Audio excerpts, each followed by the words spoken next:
स्वागत है संजय जी आपका ब्रेकिंग ट्यूब। बधाई है आपको और आपके चैनल। और आप पत्नी बच्चों के बारे में ही बात करना चाहता था। हम लोग शादी तो कक्षा 5 में हो गई थी।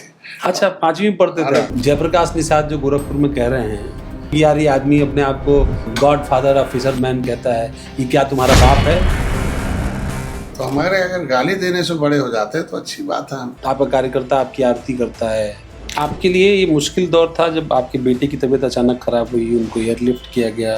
जब मैंने संन्यास लिया तो उसने उस चीज को संभाल लिया और सीधा साधा था। संतोष नाम ही उसका पिताजी ने रखा था। राजनीति का शिकार हो गया। 2018 में जब चुनाव हुआ तो आया कि सपा 3-4 महीने पीछे पड़ी कि नहीं आई, हम मिलकर लड़ते, गलती हो गई। ये निषाद राज का खून है, ये कहीं इसमें कोई इला बिला नहीं होगा। मंत्रालय को लेकर के मन में है टीस। हम गलत जगह हमें खड़ा कर दिया गया ओबीसी में, हम लटकू राम हो गए। तो ये पिछड़ी से नाम खारिज हो, अनुसूचित का प्रमाण पत्र जारी हो, ये हमारा एक ही चीज है, चाहे मंत्रालय रहे, बल्कि जो दिए वो भी ले ले, मैं खुश रहूंगा। आप राजभर को बड़ा भाई कहते हैं, पर आप वो सीख नहीं पाते बार्गेनिंग पावर जो राजभर जी में। हम लोग बार्गेनर है नहीं, हम लोग तो एक मैसेंजर है, हम एक वकील है, वकालत करते हैं और जज है मोदी योगी अमित शाह कि इस युग का असली भगवान वोटर है, वोटर इज रियल गॉड। लेकिन वो 15 दिन वो बेचारे को पौवा पिला के बेहोश कर देते हैं कि झुआ फरोट पी के पौवा पी के उनका बटन दबा देता है, उसे पता ही नहीं है कि वोट क्या है। अब विपक्ष वाले चाहते हैं कि हम जो अल्लाह अकबर बुलवा दे तो खुश रहेंगे, ऐसा थोड़ी है। वो वही लोग हैं जो चाहते हैं कि जब से डॉक्टर संजय आए हैं, खाती और पंजा साफ है, साइकिल हाफ है और भाजपा साफ है, और अगर ये ठीक से चलता रहा तो इस बार सपा भी साफ हो जाएगी। नमस्कार साथियों, ब्रेकिंग ट्यूब में आपका स्वागत है। और आज हमारे साथ जो मेहमान जुड़े हुए हैं वो दरअसल सामाजिक न्याय की जो लड़ाई है उसके एक ऐसे क्रांतिकारी वीर हैं जो पूर्वांचल की धरती से आते हैं और एक लंबा उनका इतिहास रहा, संघर्ष की पूरी जीवनी उनकी रही है। ऐसे डॉक्टर संजय निषाद, निषाद पार्टी के राष्ट्रीय अध्यक्ष, उत्तर प्रदेश की सरकार के मंत्री और निषाद समाज को लेकर के उसकी आवाज़ बुलंद कर रहे हैं लगातार, यहाँ से लेकर दिल्ली तक। स्वागत है संजय जी आपका ब्रेकिंग ट्यूब की इस खास पेशकश में। बधाई है आपको और आपके चैनल को, आपकी टीम को भी। मैंने जब क्रांति की बात कही और जब एक ऐसे क्रांतिवीर की बात कही तो इसलिए कही क्योंकि हम लोग जानते हैं गोरखपुर और पूर्वांचल के इलाकों से आने वाले लोग की निषाद समाज खासतौर पर उससे अलाइंड जो जातियां हैं वो कितनी दुश्वारियों के साथ, कितने कष्टों के साथ और ख़ासतौर पर नदी के दोनों किनारों पर ज़्यादातर रहने वाले या बसने वाले या कामकाज करने वाले वो लोग, उनका जीवन कितना कठिन है।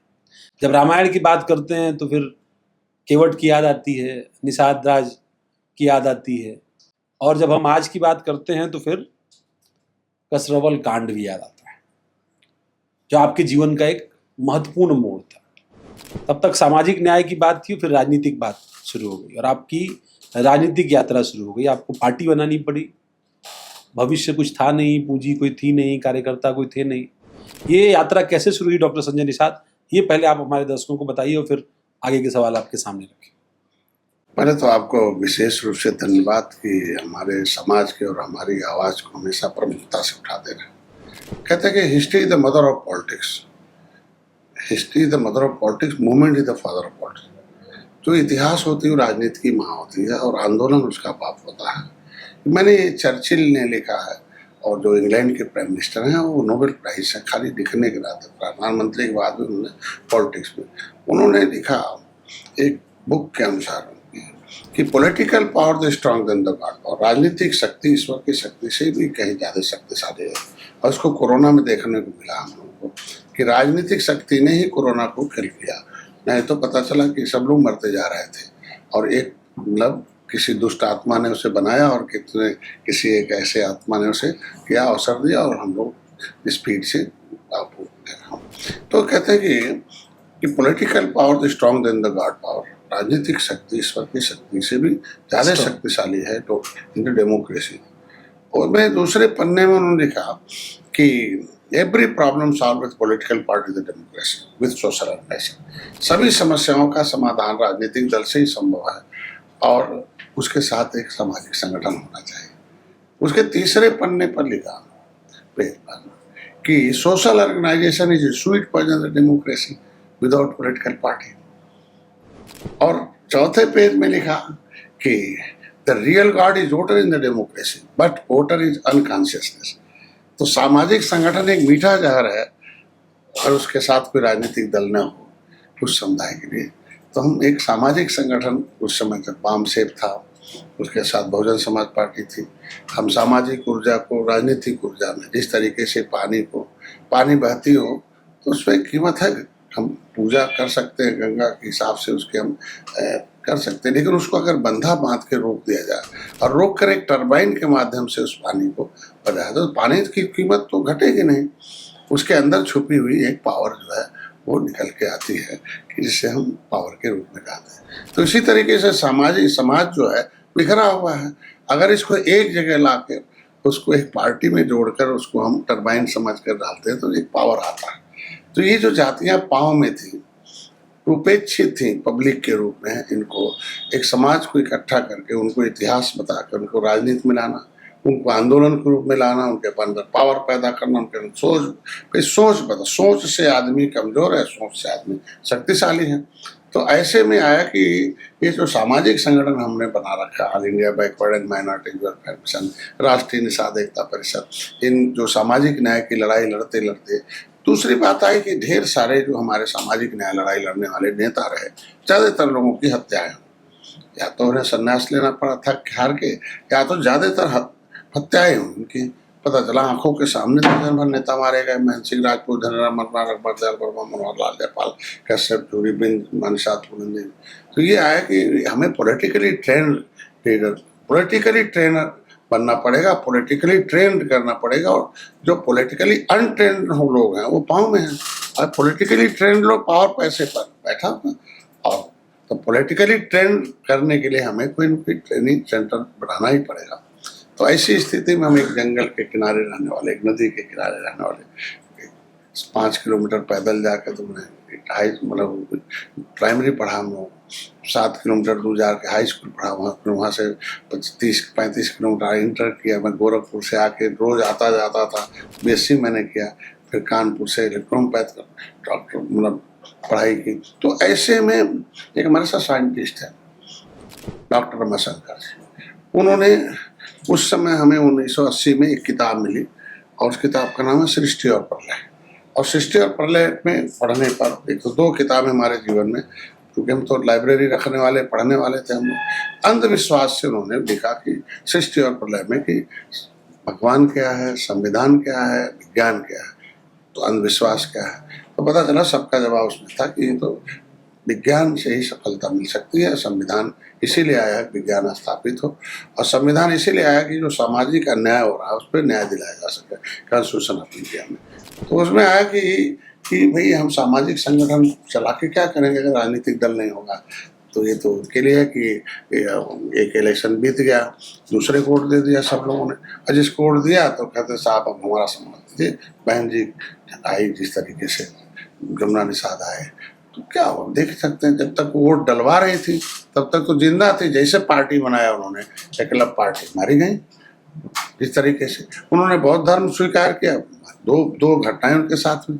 ये हुआ कि क्या कारण है, जमुना निषाद मारे गए, मतलब संदिग्ध मौत हुई उनकी हमारे सामने। मैं बात भी हुई थी उनसे कि दूसरे दिन आइए, आप कार्ड भी भेजा था, बैठक है और हम जा रहे हैं, बुलाया गया है, मिल के आते हैं लखनऊ, और आए तो देख लो किस तरीके से।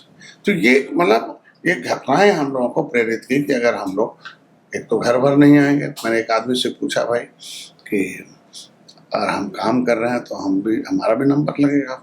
तो उन्होंने कहा सही है, उनके पास कोई उत्तराधिकारी नहीं है। पहले उत्तराधिकारी अपने घर के लोगों को लाओ, जब एक उत्तराधिकारी रहेगा तो कोई नहीं मर गया, मारेंगे तो तुरंत नेता हो जाएगा। तीसरा, पॉलिटिकली ट्रेंड लोगों को टीचिंग, मतलब आप ट्रेंड करो और ट्रेंड से ना बनाओ।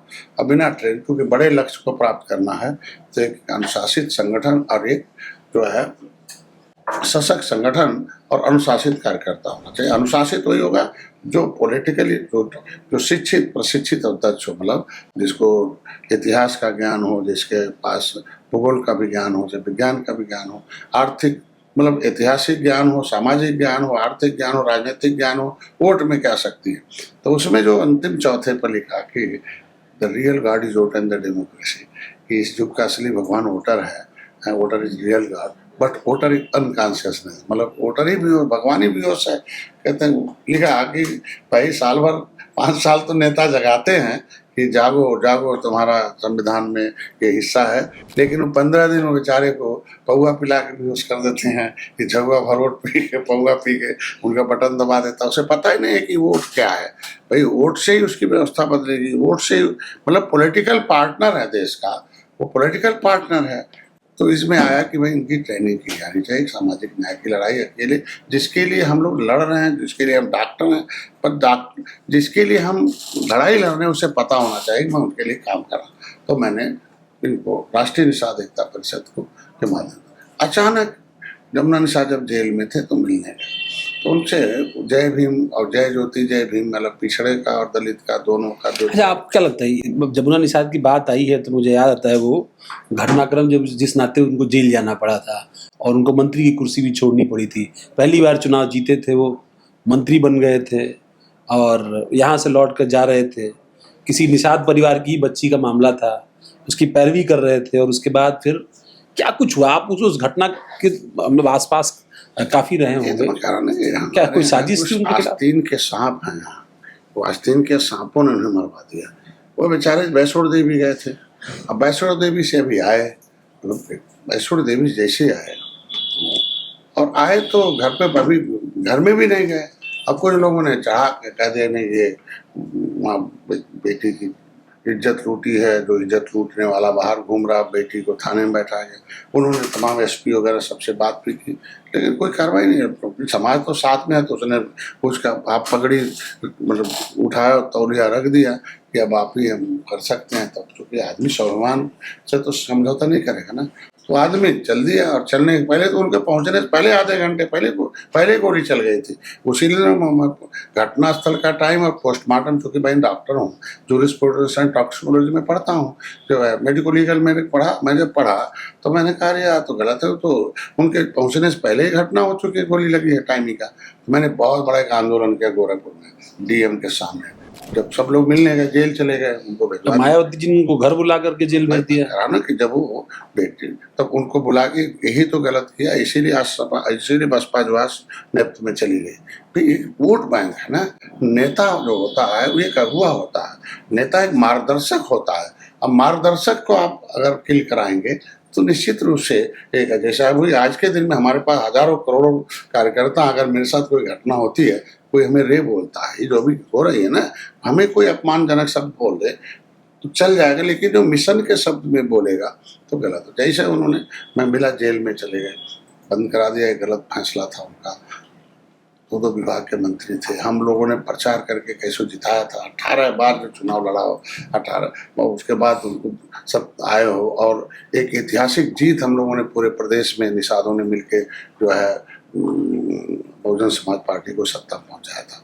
लेकिन दुर्भाग्य वही है कि उसमें अपर कास्ट का लड़का था और अपर कास्ट के लोग इनके नज़दीक थे बहन जी के, और नतीजा वही हुआ कि वो बाहर घूम रहा था, ये जेल के लड़की को थाने में बैठाया गया था और पब्लिक भीड़ थी और गोली चल गई। तो पोस्टमार्टम रिपोर्ट मैंने पढ़ा तो मैं जेल में बंद थे, तो सब मिलने जाते थे। मैंने कहा चलो बहुत दर्द है, वो उन्होंने कहा फोन, एक उनके भाई आए और उन्होंने फोन से बात कराई, क्योंकि वो बंद थे, उसमें अस्पताल में रहते थे। तो उन्होंने कहा कि सब मिलने आए लेकिन तुम नहीं आए। मैंने कहा देखिए मैं तो पहले तो आपको छोड़ा है तभी आऊँगा, मैं काम वाला लीडर हूँ। तो मैं अपने उस समय all India backward and minority welfare mission था और राष्ट्रीय निषाद एकता परिषद था, मैंने बुलाया सबको, तो मैं शुरू किया। तो उनसे बताया कि जब मिलने गए जेल में उनसे पहले, तो उन्होंने कहा यार जय भीम बोल रहे हो, जय भीम के नाते तो मैं जेल में हूँ, और मैं तो जीरो से खड़ा किया है, सपा को भी और बसपा को भी, आज कोई काम नहीं है। और तुम भी, और जय भीम का नारा सुनते ही विरोध में आ जाते थे निषाद। तो ज़्यादातर रिश्तेदारों के यहाँ मीटिंग लगती है, तो जय ज्योति मतलब ज्योतिबा फूले ओबीसी के थे, तो हम लोग रहे। तो उसको कहा नहीं देखो आप पहले अपने निषाद राज के किला है इलाहाबाद, उससे पहले हमें फोटो मिल चुका था, एक नंदराम निषाद थे यहाँ के, किताब लिखा था, तो फोटो बना के दिया था यहाँ फरोजाबाद। तो उससे पहले जब राष्ट्रीय निषाद एकता परिषद का मैंने गठन किया तो उसमें लोग आए फोटो, मैंने कहा ये किला कहाँ है, श्रृंगेरपुर लिखा था, श्रृंगेरपुर के महाराजा निषाद राज गुराजमान। तो उनको भी नहीं पता था कि वो इलाहाबाद में है। तो जब उनके पास गए तो उन्होंने कहा अरे यार तुम इलाहाबाद में निषाद राज का किला है, वहाँ चले जाओ और देखो ना पहले, तुम अपने इतिहास को जानो। हाँ ये देखो जाके, तुम तो क्रांतिकारी हो। तो मैं जब रात में मैसेज कहा कि मैडम से आया, मैंने कहा, मैडम ने कहते हैं ना, कहा, अपना इतिहास हमने नहीं कहा जानोगे चला तो ये, खुद को कैसे हमने कहा ये तो पहचानोगे। क्योटा मल्ला हमारे बिंदुआ में तो डॉक्टर तक बना, लेकिन कोई सम्मान नहीं मिलता था। अभी ये रिश्ते थे, अभी आप निषाद राज के वंश का, चलो चूंकि मैं जेनेटिकली मैं डॉक्टर रहा हूँ तो विज्ञान पर विश्वास करता हूँ, तो अनुवांशिक गुण कब मौका मिल जाए जग जाए। तो ये हुआ कि निषाद राज के वंश ने देख रहा, तुरंत मैडम का तैयार, दूसरे दिन 2 गाड़ी लिया, 23 लोग गए और वहाँ देखा तो अरे पता चला कि लाशें जल रही हैं। रात में पहुंचा, क्या हुआ, कहें भगवान राम ही पार उतारे, स्वर्ग की भूमि है, या माँ बाप स्वर्ग जाएंगे निकाल है। रात में आए, सुबह देखा, किला देखते ही पागल हो गए। एक पंडित जी मिले हमारे जीवन में, उन्होंने बड़ा, पंडित जी मिले, लंबी चौड़ी शरीर देखा, उन्होंने कहा कि निषाद राज यहाँ कहाँ। हमने कहा मैं नेताजी कैसे जानते हैं, रामचौरा घाट पर। उन्होंने संस्कृत में बहुत कुछ बताया, मैं संस्कृत हाई स्कूल में पढ़ा था, मेरे को पता चल गया। अरे मैंने कहा हिंदी में बता दीजिए, तो चूँकि मेमोरी मेरी फास्ट है, क्योंकि मैं लोग डिटेंशन मार्क वाले हैं, पिताजी हमारे सूबेदार निगर रहे, वो 4 सब्जेक्ट में डिटेंशन मार्क रहे, पूर्वी पाकिस्तान, पश्चिमी पाकिस्तान, चाइना, तीनों युद्ध जीतने वाले मेडल वो प्राप्त है। तो पूरी बात मेमोरी में मेरे आ गया, मैं रात में लिख डाला, मतलब दूसरे दिन पूरा कहानी लिख दिया, पहला किताब लिखा निषाद बंद। उन्होंने कहा ये है धरती है कि कभी भगवान राम आए थे तो सबसे पहले दर्शन भगवान राम के अंदर निषाद राज ने किया था। तो मेरे तुरंत आ गया कि मैं बहाई धर्म में प्रचारक था, तो हाइफा की लाइब्रेरी में किताब मिली ईश्वर के पर्यटक ज्ञान, किस दुनिया में कभी अवतार आते तो उनको एक पहले पहचानने के लिए एक आदमी आ जाता है, और उसमें राम का पहला दर्शन निषाद राज ने किया था। हमने यार मेरा इतिहास यहाँ का भारत का छुपाया गया कि हमें हाइफा की लाइब्रेरी मिला। तो ये चीजें मैंने तुरंत उससे नोटिस किया, यार ये तो बहुत कुछ छुपाया गया। मैंने किताबें लिखना शुरू किया, फिर शुरू हो गया। वहीं संकल्प लिया बेटे से, मैंने कहा वो इंजीनियर प्रवीण साहब, तो उसने कहा कि मैंने कहा घर संभाल लोगे, संभाले। हमने कहा आज के बाद अब संन्यास, जय निषाद राज निकल गए। निषाद राज के लिए संकल्प, इसके विचारधारा को फैलाना है। तो इस विचारधारा के नाते हमने सबको जोड़ रखा, तो वो याद रहता था कि the political power strong than the god. Churchill वाली बात, वो आपकी एक सोशल ऑर्गेनाइजेशन चर्चिल से आप प्रभावित हुआ कि तो पार्टी बनाना ही पड़ेगा, और ये हमारा समाज जो है झगुआ भर पौआ पी रहा है, इनके बिकाऊ पियाओं का लिए भी लगा, ये बस निषाद राज का वंशज है, तो इनको चलो मेला लगाओ। मैंने उनको तब तक एक किताब मिल गई क्रिमिनल कास्ट, वो CTA क्रिमिनल कास्ट की। तो जब सोशल काम करने लगे तो पता चला कि 193 जातियां उत्तर प्रदेश में हैं जिनको अंग्रेजों ने क्रिमिनल कास्ट घोषित कर रखा है। 578 जातियां देश का है। ये पहले एक किताब आती इनकी जो RSS की है, जो है वो मैंने हमको मिला, जो है उसमें पूरा का पूरा निषादों का इतिहास था। निषाद कौन, पता चला कि आर्यों से, सुक्यवन से और अंग्रेजों से सीधे नदियों से लड़ाई हुई, और अंग्रेजों ने इन्हें क्रिमिनल कास्ट घोषित कर दिया। फिर जनरल हमने पढ़ना शुरू किताब लिखना, तब तक कानपुर कहते हैं उसका गजट में हमें मिल गया कि 167 लोगों को एक ही बार फांसी दी गई, और निषादों को वहाँ छत्तीस महिलाओं ने बीवी घर को जला दिया और एक ही बार सती हो गई, और उससे अंग्रेज 3,000 नाव को डुबो के मारा था एक ही बार। अंग्रेज बौखला गए। स्टीफन नामक सांसद जो बच गया, ब्लैक स्मिथ हाथ जोड़ के बड़ा एक निषाद गद्दार था, वो बचा दिया, और नतीजा वो अंग्रेज गद्दार बच गया। उसकी वजह से आज पूरा देश झेल रहा था। हमने कहा साला तो बहुत गड़बड़ है। तो पता चला कि ब्रिटिश पार्लियामेंट में डिबेट हुआ, डॉक्टर का बेटा डॉक्टर, इंजीनियर का बेटा इंजीनियर था, बदमाश का बेटा बदमाश है। निषाद बदमाश जातियाँ, कतली जातियाँ हैं, इन्हें क्रिमिनल कास्ट घोषित कर दिया। रोजी रोटी छीना जा, ये हमारे लोग रोजी रोटी छीना गई, सारे भूमिहीन हो गए।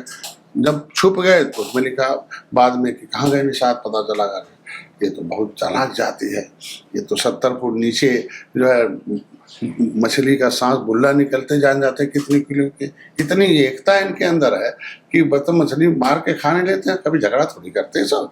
ये तो दुश्मनों को पहचानते, पता चला ये तो सबसे लड़ते हैं।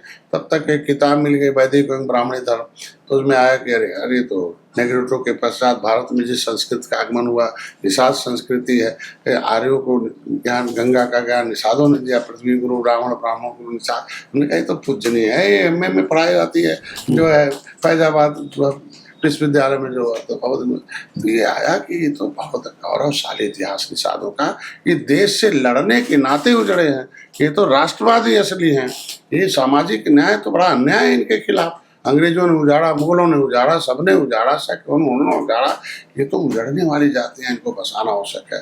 तो पता चला क्रिमिनल ट्राइब्स एक्ट से प्रभावित जातियों के लिए देश में आज़ाद तो हो गया 1947 में। 1950 में संविधान बना तो जब पता चला कि ये तो 1930-31 में साइमन कमीशन आया, तो ये लोगों ने बड़ा वो हुआ, अंग्रेज गुरिल्ला युद्ध मार के काट के गला टांग देते थे, अंग्रेज भागो भागो। अंग्रेजों ने समझौता किया 1931 में, सेकेंड इंडिया एक्ट बनाया कि भाई सूची बनाओ, अनुसूचित जाति की 80 बनाया, तो 80 शेड्यूल कास्ट, क्रिमिनल कास्ट, सामान्य कास्ट की गणना करा। तो हमारे लोगों ने कहा 80 क्या होता, क्या शेड्यूल कास्ट, कहना ये क्या जातियों का समूह है, कहना ये क्या होता है, हम अंग्रेज से लड़ने वाले, अंग्रेजी थोड़े पढ़े हैं, हिंदी ठीक से करो।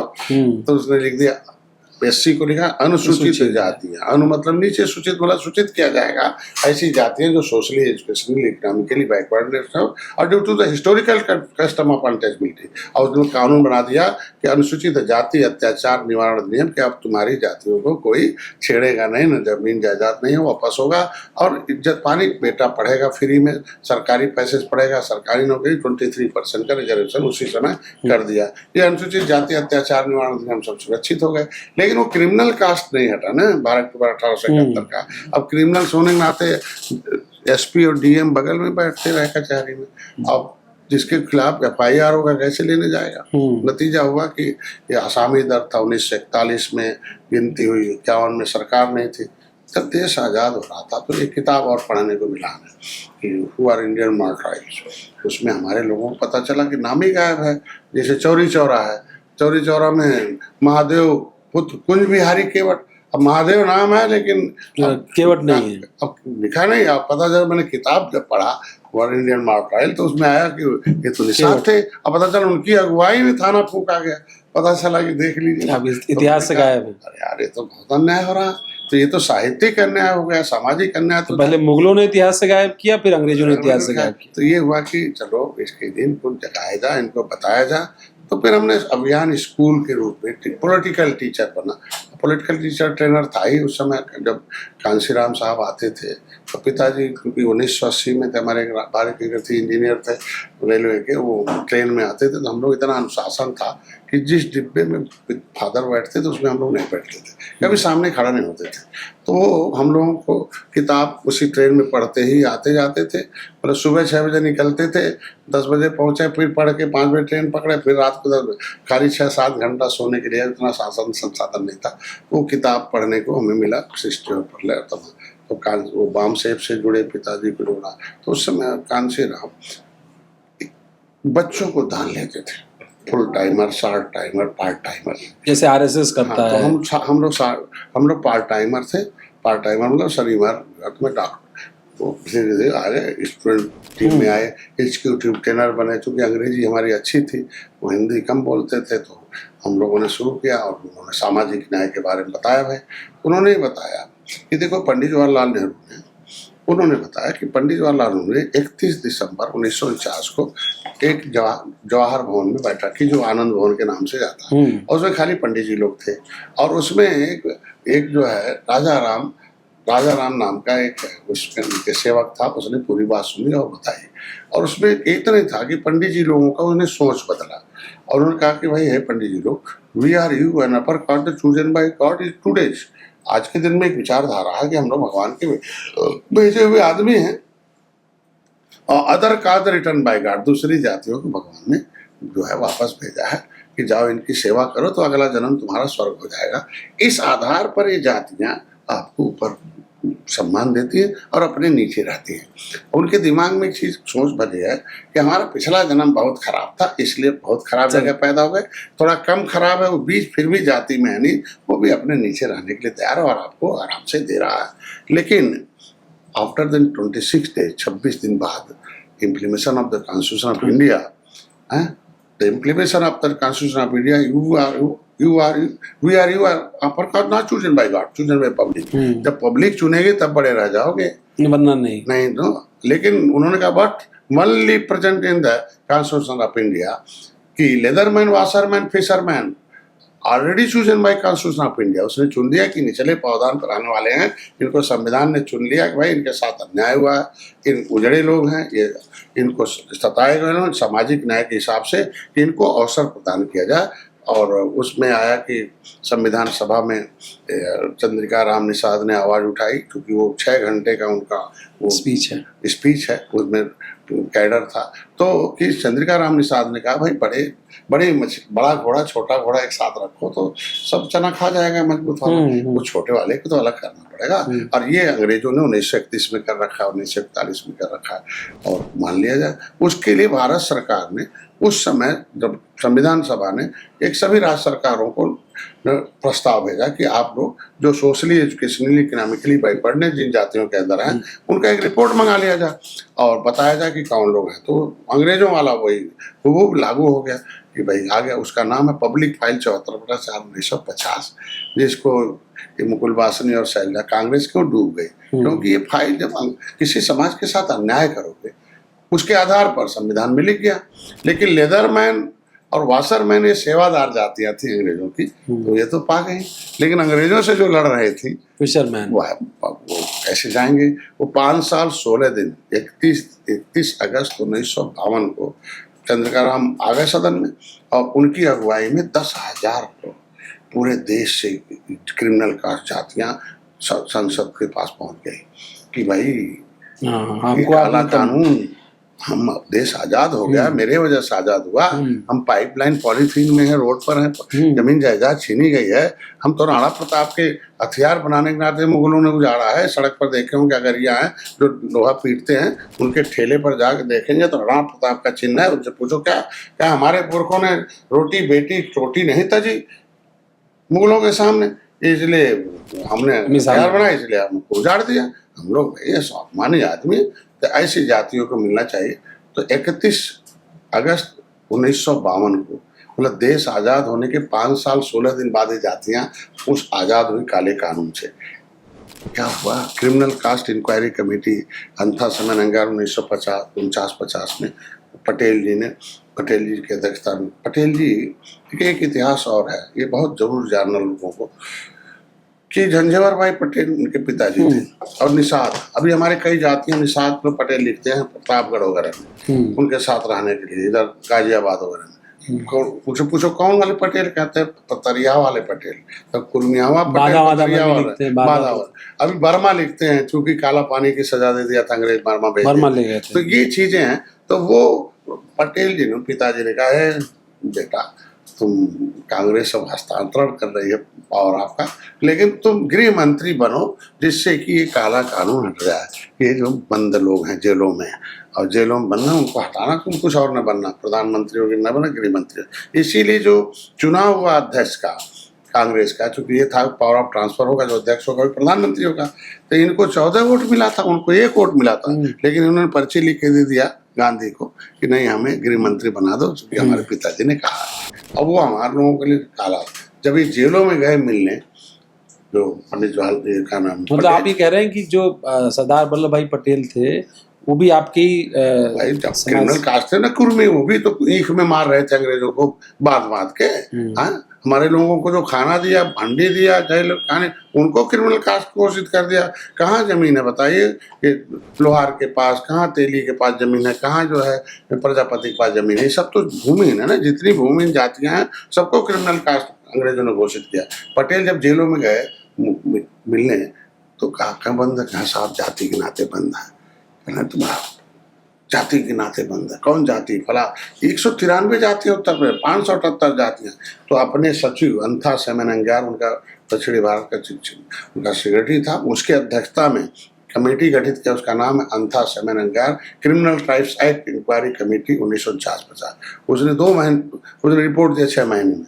उसने कहा इनकी दशा तो SC/ST से भी खराब है, इनको 74 टाइप की व्यवस्था दी जाए तो देश के राष्ट्रवादी हैं, इनको ताम्रपत्र पाया जाए। ये तो 5 साल 16 दिन बाद गुलाम हुए। तो आज के दिन में ये पार्टियां क्या कर रही हैं, तमाम ये विमुक्त हुई जाती हैं, यूनिफाइड ट्राइब्स हुए, तो ये जातियों को 74 प्रकार की व्यवस्था होनी चाहिए। सपा के वो डूब गई। 2013 में जब हमारा राजनीति पर आया, तो एक के मोहन राव था उत्तर प्रदेश में, ये जातियों को चीफ सेक्रेटरी भारत सरकार ने कहा कि इन जातियों को सबसे पहले शिक्षा दो, अनुसूचित जनजाति की। ये क्रिमिनल मतलब SC ST का फायदा मिलने लगा निषादों को पढ़ाई लिखाई में। अब उत्तर प्रदेश में जो एक के मोहन राव था, पता नहीं किसके सारे उसने बड़ी लड़ाई हुई हमारी, माननीय मुलायम सिंह से शिकायत भी किया था कि भाई क्या कर रहे हो। उसने कह दिया कि जो जाति जिसमें है उसी में रहेगी। पता चला पिछड़ी में नाम आ गया था निषाद लोगों का। भाई अनुसूचित में हम दिल्ली के 10 अगस्त 1952 को हम अनुसूचित जाति की सूची में सूचीबद्ध हैं।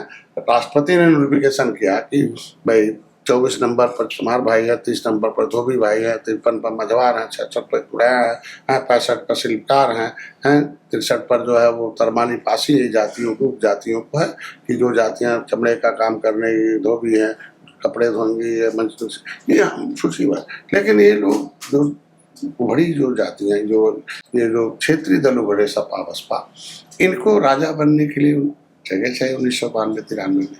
अब जगह तो कुछ नदियों के किनारे बड़े बड़े शहर थे, इनकी जमीन जायदाद छीनना था। अब छीनने के नाते अब इनको लिखा नहीं पाते थे, DM से परमिशन लेना पड़ता था अनुसूचित जाति अत्याचार निवारण नियम में। तब इन जातियों को जुगाड़ बना के पिछड़ी लिख दिया। एक नया अनुसूचित यहाँ उत्तर प्रदेश में कानून बनाया, उसका नाम उत्तर प्रदेश लोक सेवा अनुसूचित जाति एवं पिछड़े वर्ग आरक्षण 1994। उसमें लिख दिया कि केवट मल्ला कश्यप कहार धीवर एक बार हैं पिछड़ी, अब खाएंगे खिचड़ी, इनके बच्चों से कुछ नहीं उखड़ी। 16 जातियां शायद थी, 17 तो ये उनमें तो 15 निषादी है ना, एक प्रजापति एक जो है भारत।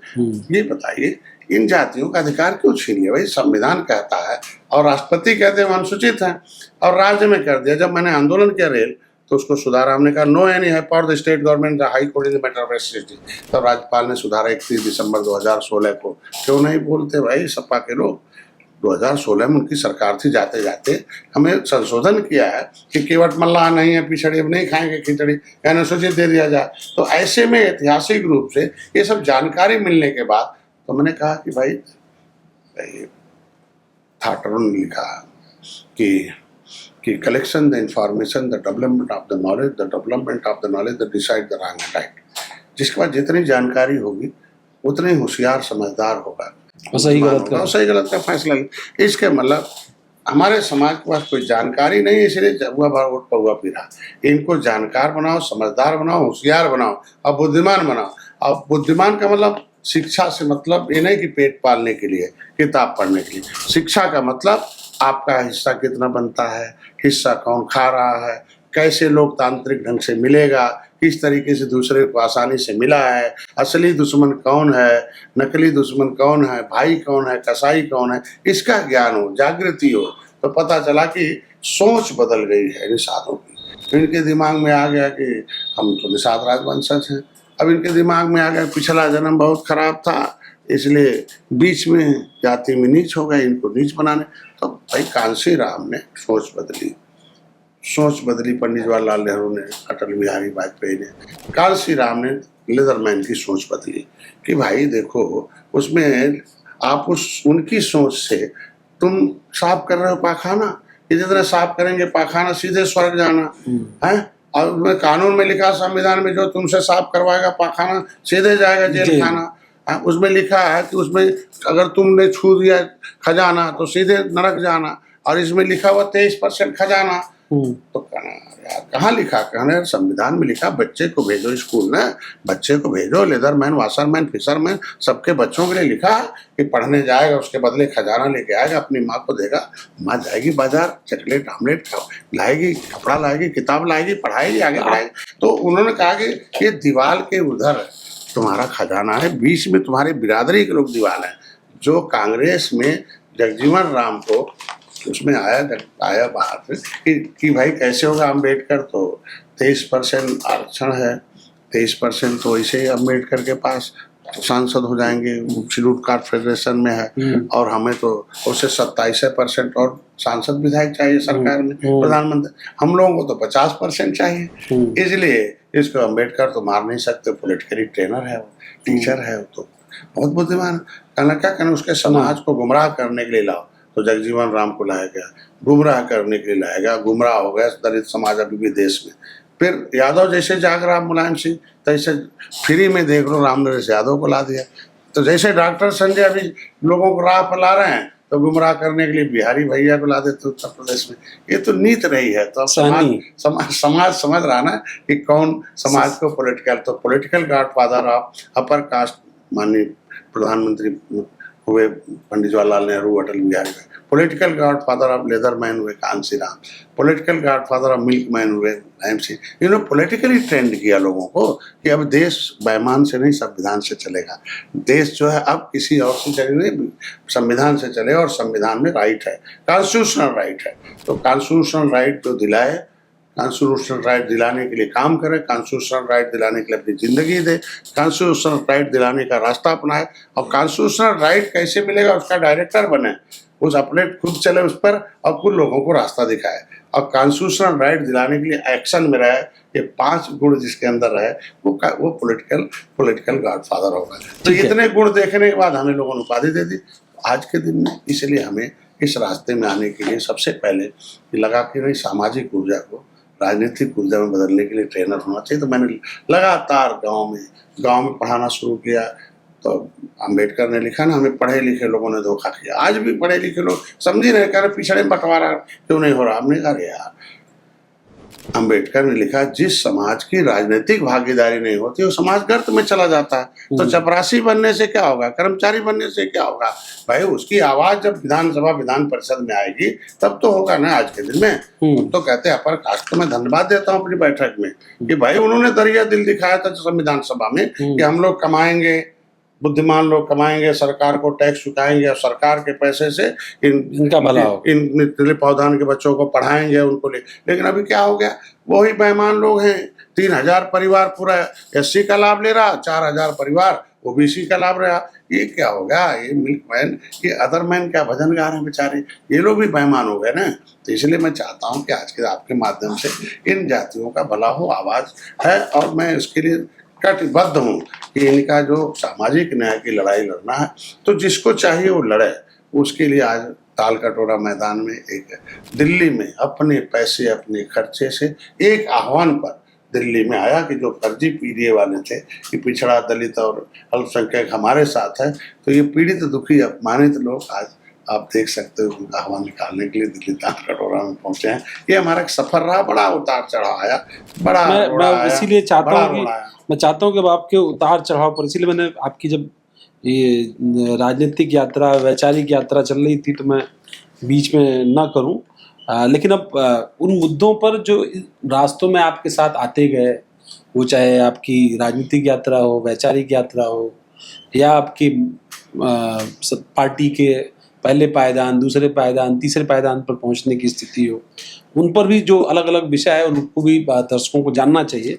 और मैं इसीलिए पूछ रहा हूँ कि आप अपने आप को भाग्यशाली मानते होंगे क्योंकि आपके पिता सेना में थे, और आपने बताया जैसे कि वो पूर्वी पाकिस्तान की लड़ाई, चाइना की लड़ाई, उन सब में उन्होंने भाग लिया था, और इन सब में भागीदार होने के नाते सूबेदार मेजर थे। कम से कम आपको पढ़ने का मौका मिला, आपको शिक्षा का मौका मिला, और आप चूंकि शिक्षित हुए तो आपने अपने बच्चों को शिक्षित किया। लेकिन ये भी सच है कि अगर आपके पिता सेना में नहीं होते या आपका वो बैकग्राउंड नहीं होता, उनकी थोड़ी आर्थिक सामाजिक स्थिति बेहतर नहीं होती, तो आपकी स्थिति भी वही होती जो बाकियों की हुई कि आप शायद 5वीं तक, 8वीं तक, 10वीं तक पढ़ करके आपके रह जाते। वो दुश्वारियाँ, वो वक्त कैसा था, आप और आपके तुलनात्मक तौर पर आपके साथियों का जीवन कैसा था, अगर उससे जुड़ी कुछ घटनाएं आपको याद हो तो?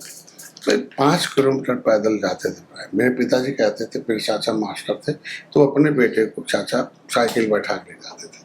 चाचा तो मैं भी बैठता था। मेरे पिताजी कहते थे कि देख भाई, पैदल जाना जिससे गांव के और लोग पढ़ रहे, और गांव के लोगों की फीस भी लेके उस समय तो आते थे, तो उस समय वजीफा मिलता था। पिताजी तो मेरे 7 किलोमीटर दूर जाके पढ़ते थे। तो ये चीज़ें थी कि संघर्ष से हम लोगों ने पढ़ा। तो पढ़ाई के बारे में हमें पता है, कभी कभी हम लोग फीस नहीं दे पाते थे, इन बच्चों को पढ़ाते थे एयरफोर्स में डिस्पेंसरी पाए। एक समय काल था कि इलेक्ट्रोपैथी की दवाई उत्तर प्रदेश देश में बंद हो गई थी, जर्मनी से आती थी। तो उस समय हमारी प्रैक्टिस बंद हो गई 3 साल 4, और 4 साल बंद हो गई। बच्चा शहर में आ गए, खर्च कैसे होगा। तो उस समय मैंने पूरे देश दुनिया से संपर्क साधा, और फिर मैंने 3 साल के अंदर इलेक्ट्रोपैथी की दवाई पूरे देश और देशों से प्लांट मंगाए, क्योंकि 114 पौधे से बनती, और उसमें से 50 पौधे बाहर से थे, क्योंकि भाई इटली की पैथी थी। तो मैंने बनाया और फिर मैंने धुआंधार प्रैक्टिस की। और धुआंधार प्रैक्टिस की तो जब इस सामाजिक लड़ाई में आया तो एक बड़ा बड़ा मोड़ आया कि पता चला कि सब धोखा खाए हुए नेता लोग हैं। तो इतना गुमराह होता था समाज का, कैसे विश्वास करें। फिर विश्वास लाया और लोगों को लाया। पर आपके समाज लेकिन में जो तो ये रेल आंदोलन हुआ, कसरावला रेल आंदोलन में भाई जब हम मिले 2014 में माननीय मुलायम सिंह से मिला। मैंने एक पूरे डीएम को हमने 2014 में एक महीने का पूरा धरना प्रदर्शन किया। तो मुलायम सिंह जाने वाले थे वहाँ, मतलब उनका रैली लगा था कि भाई इलेक्शन है। तो हमने कहा नहीं उतरने देंगे हेलीकॉप्टर। तो एलआई ने पूछा कैसे, हमने कहा कैसे बताएं। तो उन्हें बताना पड़ेगा साहब कि क्या कहाँ चला, कैसे संचार। हमने कहा देखो चारों रोड जाम रहेगा, जितने निषाद हैं यहाँ 4.5 लाख के आसपास निषाद हैं, सब आ जाएंगे रोड पर, सब पढ़ा रखा हो। जब तुम्हारी गाड़ी नहीं आएगी मुलायम सिंह कैसे आएंगे, उतरेंगे, खाली रहेगी ग्राउंड। या तो इनको डंडा चलाओ, अब डंडा चला नहीं पाओगे, इलेक्शन का टाइम है, इलेक्शन टाइम है। नहीं वैसे भी माननीय मुख्यमंत्री की रैली में कोई अपना आवाज उठा रहा कैसे डंडा चलाएंगे, दोषी तो मुख्यमंत्री हो जाएंगे। तो रात में हमें आया, मुलायम सिंह ने बुलवाया, नहीं बुलवाओ उसको। देखो नेता क्या थे, अभी आंदोलन नहीं किया, हमने मैसेज डाल दिया, बुलवा लिया उन्होंने। अब उन्होंने कहा करे यार तुम्हारी तो लड़ाई लड़ रहा हूँ मैंने, इतना मैंने आरक्षण दिया, इतना पीसीएस नौकरी में आ गया, बहन जी ने उस पर ख़त्म करके उस पर स्टे ले लिया और मैं लड़ाई लड़ रहा हूँ, आपका बिरादरी कोई आया नहीं आंदोलन के। हमने कहा मेरा समाज बिना दिल के जीव के देख तो भोजन करता है, उजड़ा हुआ है और दिल आपको दे दिया। सारे दिल का मतलब नेता होते हैं, दिल का मतलब जो नेतृत्व करते हैं वो आपके साथ है, तो लड़ाई तो आपको करना चाहिए।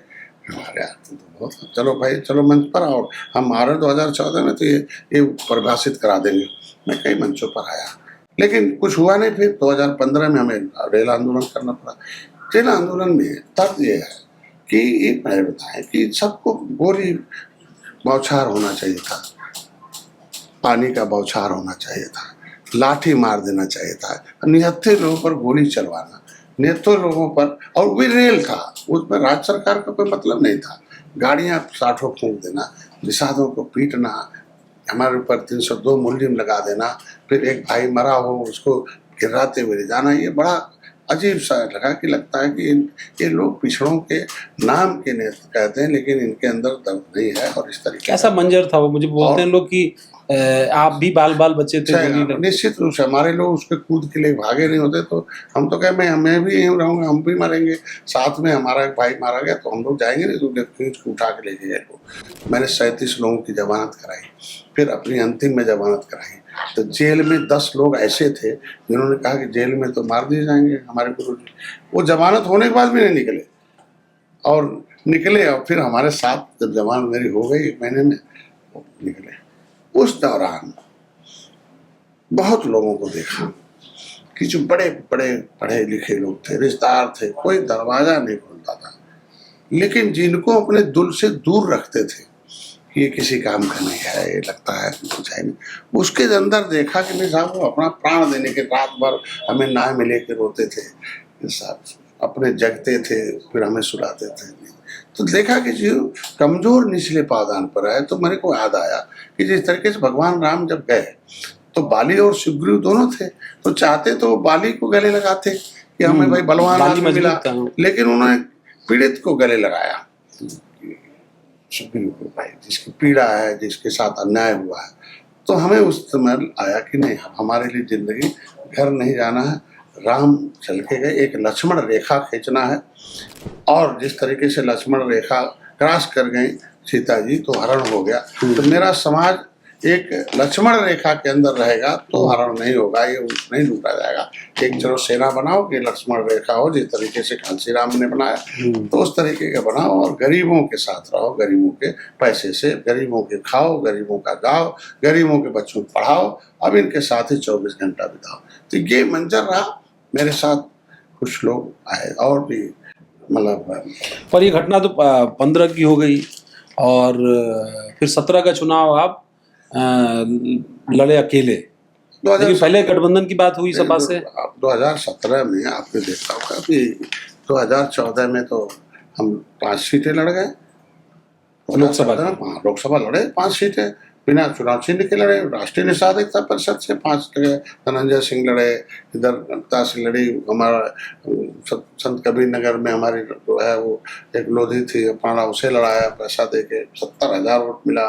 वहाँ एक लाखों लाख वोट मिला। तो ये समय 2015 जिला पंचायत लड़ाया हम लोग, और जिला पंचायत में अच्छी खासी संख्या। फिर निषादों में चेतना आ गई, चुनाव लड़ना चाहिए।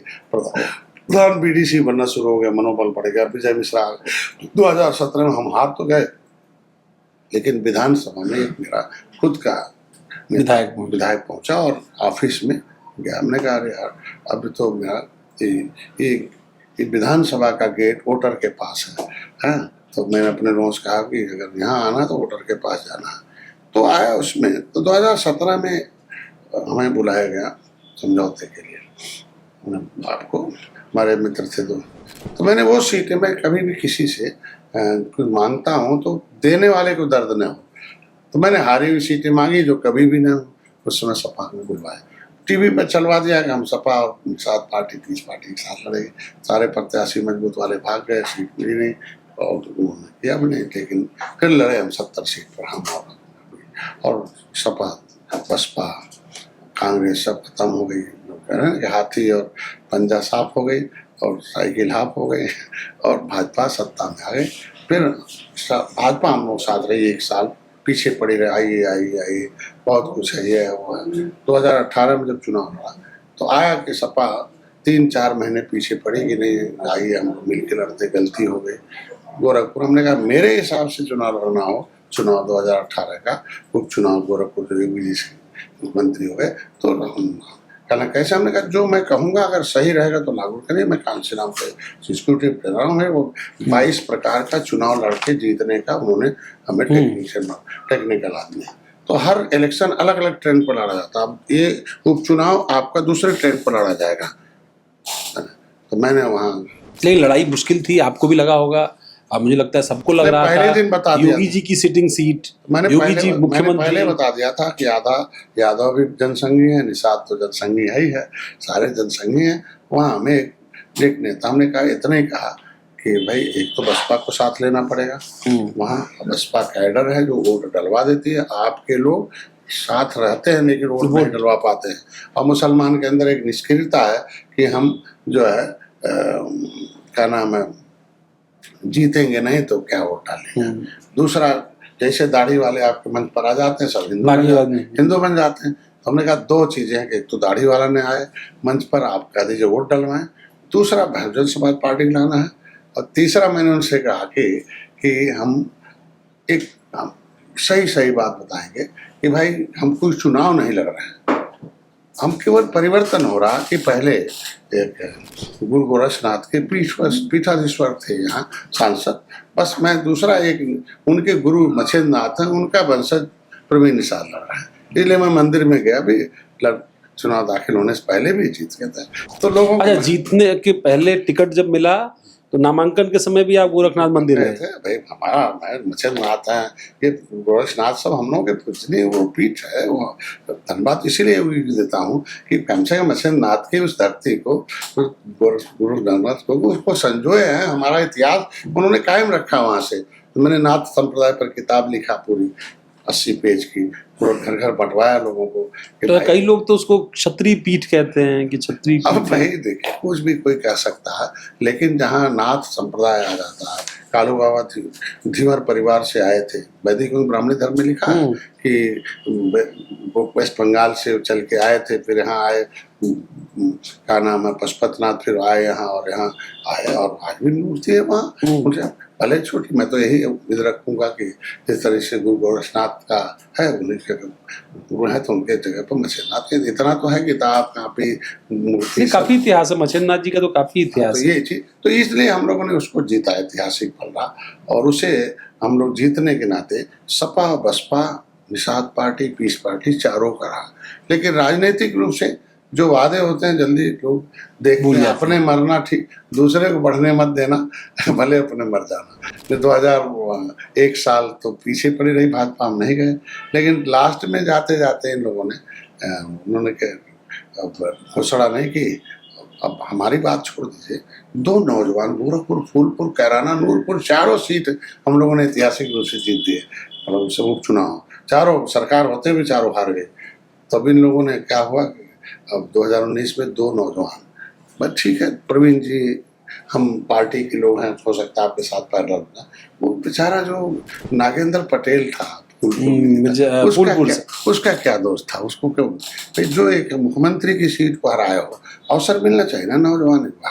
तो ये गलतियां हैं। तो कुछ सलाहकार मैं बताया ना कि अखाड़े के पहलवान माने मुलायम सिंह के साथ थे, बाड़े पहलवानों ने सपा के रैया डुबा दिया और भटक गई है समाजवादी पार्टी अपने उस जो उनका विचारधारा है। ये मेरे कहने में बहुत कुछ है, आता है नहीं, पर इस बात को थोड़ा एक्सप्लेन करिए, क्योंकि मैं अभी बात कर रहा था कुछ नेताओं से जब सपा के, और आपको बताया भी मैंने कि मेरी किन किन नेताओं से बात हुई। उनमें कुछ नेता ये कह रहे थे कि घोषणा होनी थी गठबंधन की, और रातों रात चूंकि सरकार उनकी थी इसलिए आप शिफ्ट कर गए। सर मैंने बताया कि मेरे लोग, आपके लोग कह रहे हैं कि डॉक्टर संजय अपनी साथ पार्टी से इस्तीफा देंगे और गोरखनाथ में अपने लड़ेंगे, प्रवीण जी को नहीं लड़ाया जाएगा। आप, हमने कहा सपा के लोग कह रहे हैं, और हमारे लोगों ने तैयारी बंद करके महाराज में काम करने के लिए तैयार नहीं है कि अगर हमारा अध्यक्ष ही सपा में चला जाएगा तो हम क्यों काम करेंगे। हम काम करने के लिए बंद कर दिए सभी तरफ पर। मैंने इनसे आकर रात में कहा, अब मिला, बताया, हमने कहा आपकी अखिलेश जी से मुलाकात, हमने कहा प्रेस करके बता दीजिए कि हम लोग चुनाव लड़ेंगे, अपने सिंबल पर लड़ेंगे। इन्होंने बताया कि अपने सिंबल पर नहीं जीत जाओगे। हमने कहा कि अपने सिंबल पे आप सर्वे करा लो, नहीं जीतेंगे तब न सिंबल बदलेंगे हम हैं। दूसरे दिन प्रेस हुआ, प्रेस वालों ने पूछा भी कि लड़ाएंगे नहीं लड़ाएंगे, किसके सिंबल पर लड़ाएंगे। इन्होंने घोषणा जो रात में तय थी वो घोषणा नहीं किया, चले गए। मैंने पूछा भाई क्या हो, क्या नहीं, आप महाराजगंज नहीं, आप प्रवीण जी को नहीं लड़ाया जाएगा, उनकी जगह पर आप गोरखनाथ लड़ना होगा, सपा के सिंबल से लड़ना होगा। फिर हमने लोगों से उन्होंने आपको कहा कि आपको लड़ना होगा और महाराजगंज की बजाय गोरखपुर से लड़ना होगा, और वो भी सपा के सिंबल से लड़ना होगा। तो ये तो दरवाजा बंद करना होगा ना एक तरीके से। मैं राष्ट्रीय अध्यक्ष हूँ, अगर मैं कहूँगा तो पार्टी एक आवाज़ है, पार्टी एक वकालत है, पार्टी एक कहते हैं कि समस्याओं के समाधान के लिए है। आज के दिन में दल जो है हथियार है, ठंडा हथियार है, नेता हथियार है, विचारधारा हथियार है। ये 5 चीजें उस विचारधारा को स्थापित करने के लिए टूल्स हैं। तो अगर हम, फिर इनसे कैसे बात शुरू हुई, बीजेपी वालों से कैसे बात शुरू हुई? पहले योगी जी से बात शुरू हुई, पहले दिल्ली वालों से बात शुरू? रात में जब तय हुआ, मैं तो गया गोरखपुर, हमने लोगों से कहा भाई ऐसे है, वो कह रहे हैं ऐसे है, तो हमारे लोगों ने अस्वीकार कर लिया। उन्होंने कहा नहीं अलग लड़ेंगे। तो हमने कहा अलग लड़ोगे तो बीजेपी का वोट कटेगा, सपा जीत जाएगी। भाई सब हमारे लोग हैं, तो अलग लड़, उसे हमको लगता है इसीलिए इन्होंने ऐसा किया कि अंतिम में छोड़ेंगे तो अलग गुस्से से लड़ जाएंगे। तो राजनीति कहती है कि अलग न लड़ा। एक तो कहा कि अगर आप उनके सिंबल, हमने एक बार टेस्ट किया कि बताओ भाई अगर उनके सिंबल से लड़ जाए, दूसरे किसी में कोई राष्ट्रीय अध्यक्ष बन जाओ तब क्या होगा। तो लोगों ने एक शोर से कहा, मैं एक ने कहा मैं जहर खा मर जाऊँ। भाई अभी गुरु जी हम लोगों के लिए है, मैं कह रहा हूँ हम किसी के साथ रहेंगे, हमारी पार्टी है, ये निषाद राज का खून है, ये कहीं इसमें कोई इला बिला नहीं होगा। तो सब लोगों ने सर्वसम्मति से कहा कि चुनाव लड़ना है। हमने तो मैंने लोगों से कहा कि भाई अकेले लड़ोगे तो भाजपा के साथ कटेगा वोट और सपा को फायदा होगा। तो तुम्हें धोखा दे रहे हैं तो फायदा उन्हीं को होगा। तो क्या फायदा है तुम्हें चुनाव लड़ने से, विचार करते हैं। और लोगों ने कहा नहीं भाजपा से बात करें। तो मैं रात में 1 बजे बात किया। किससे बात हुई? माने धनंजय सिंह थे। धनंजय सिंह हमसे 1 साल पहले से कह रहे थे कि आप भाजपा के साथ आ जाओ, और भाजपा सरकार है, केंद्र में है और ताकतवर है, और तुम्हारा बिरादरी है भी, और एक विचारधारा है वहाँ।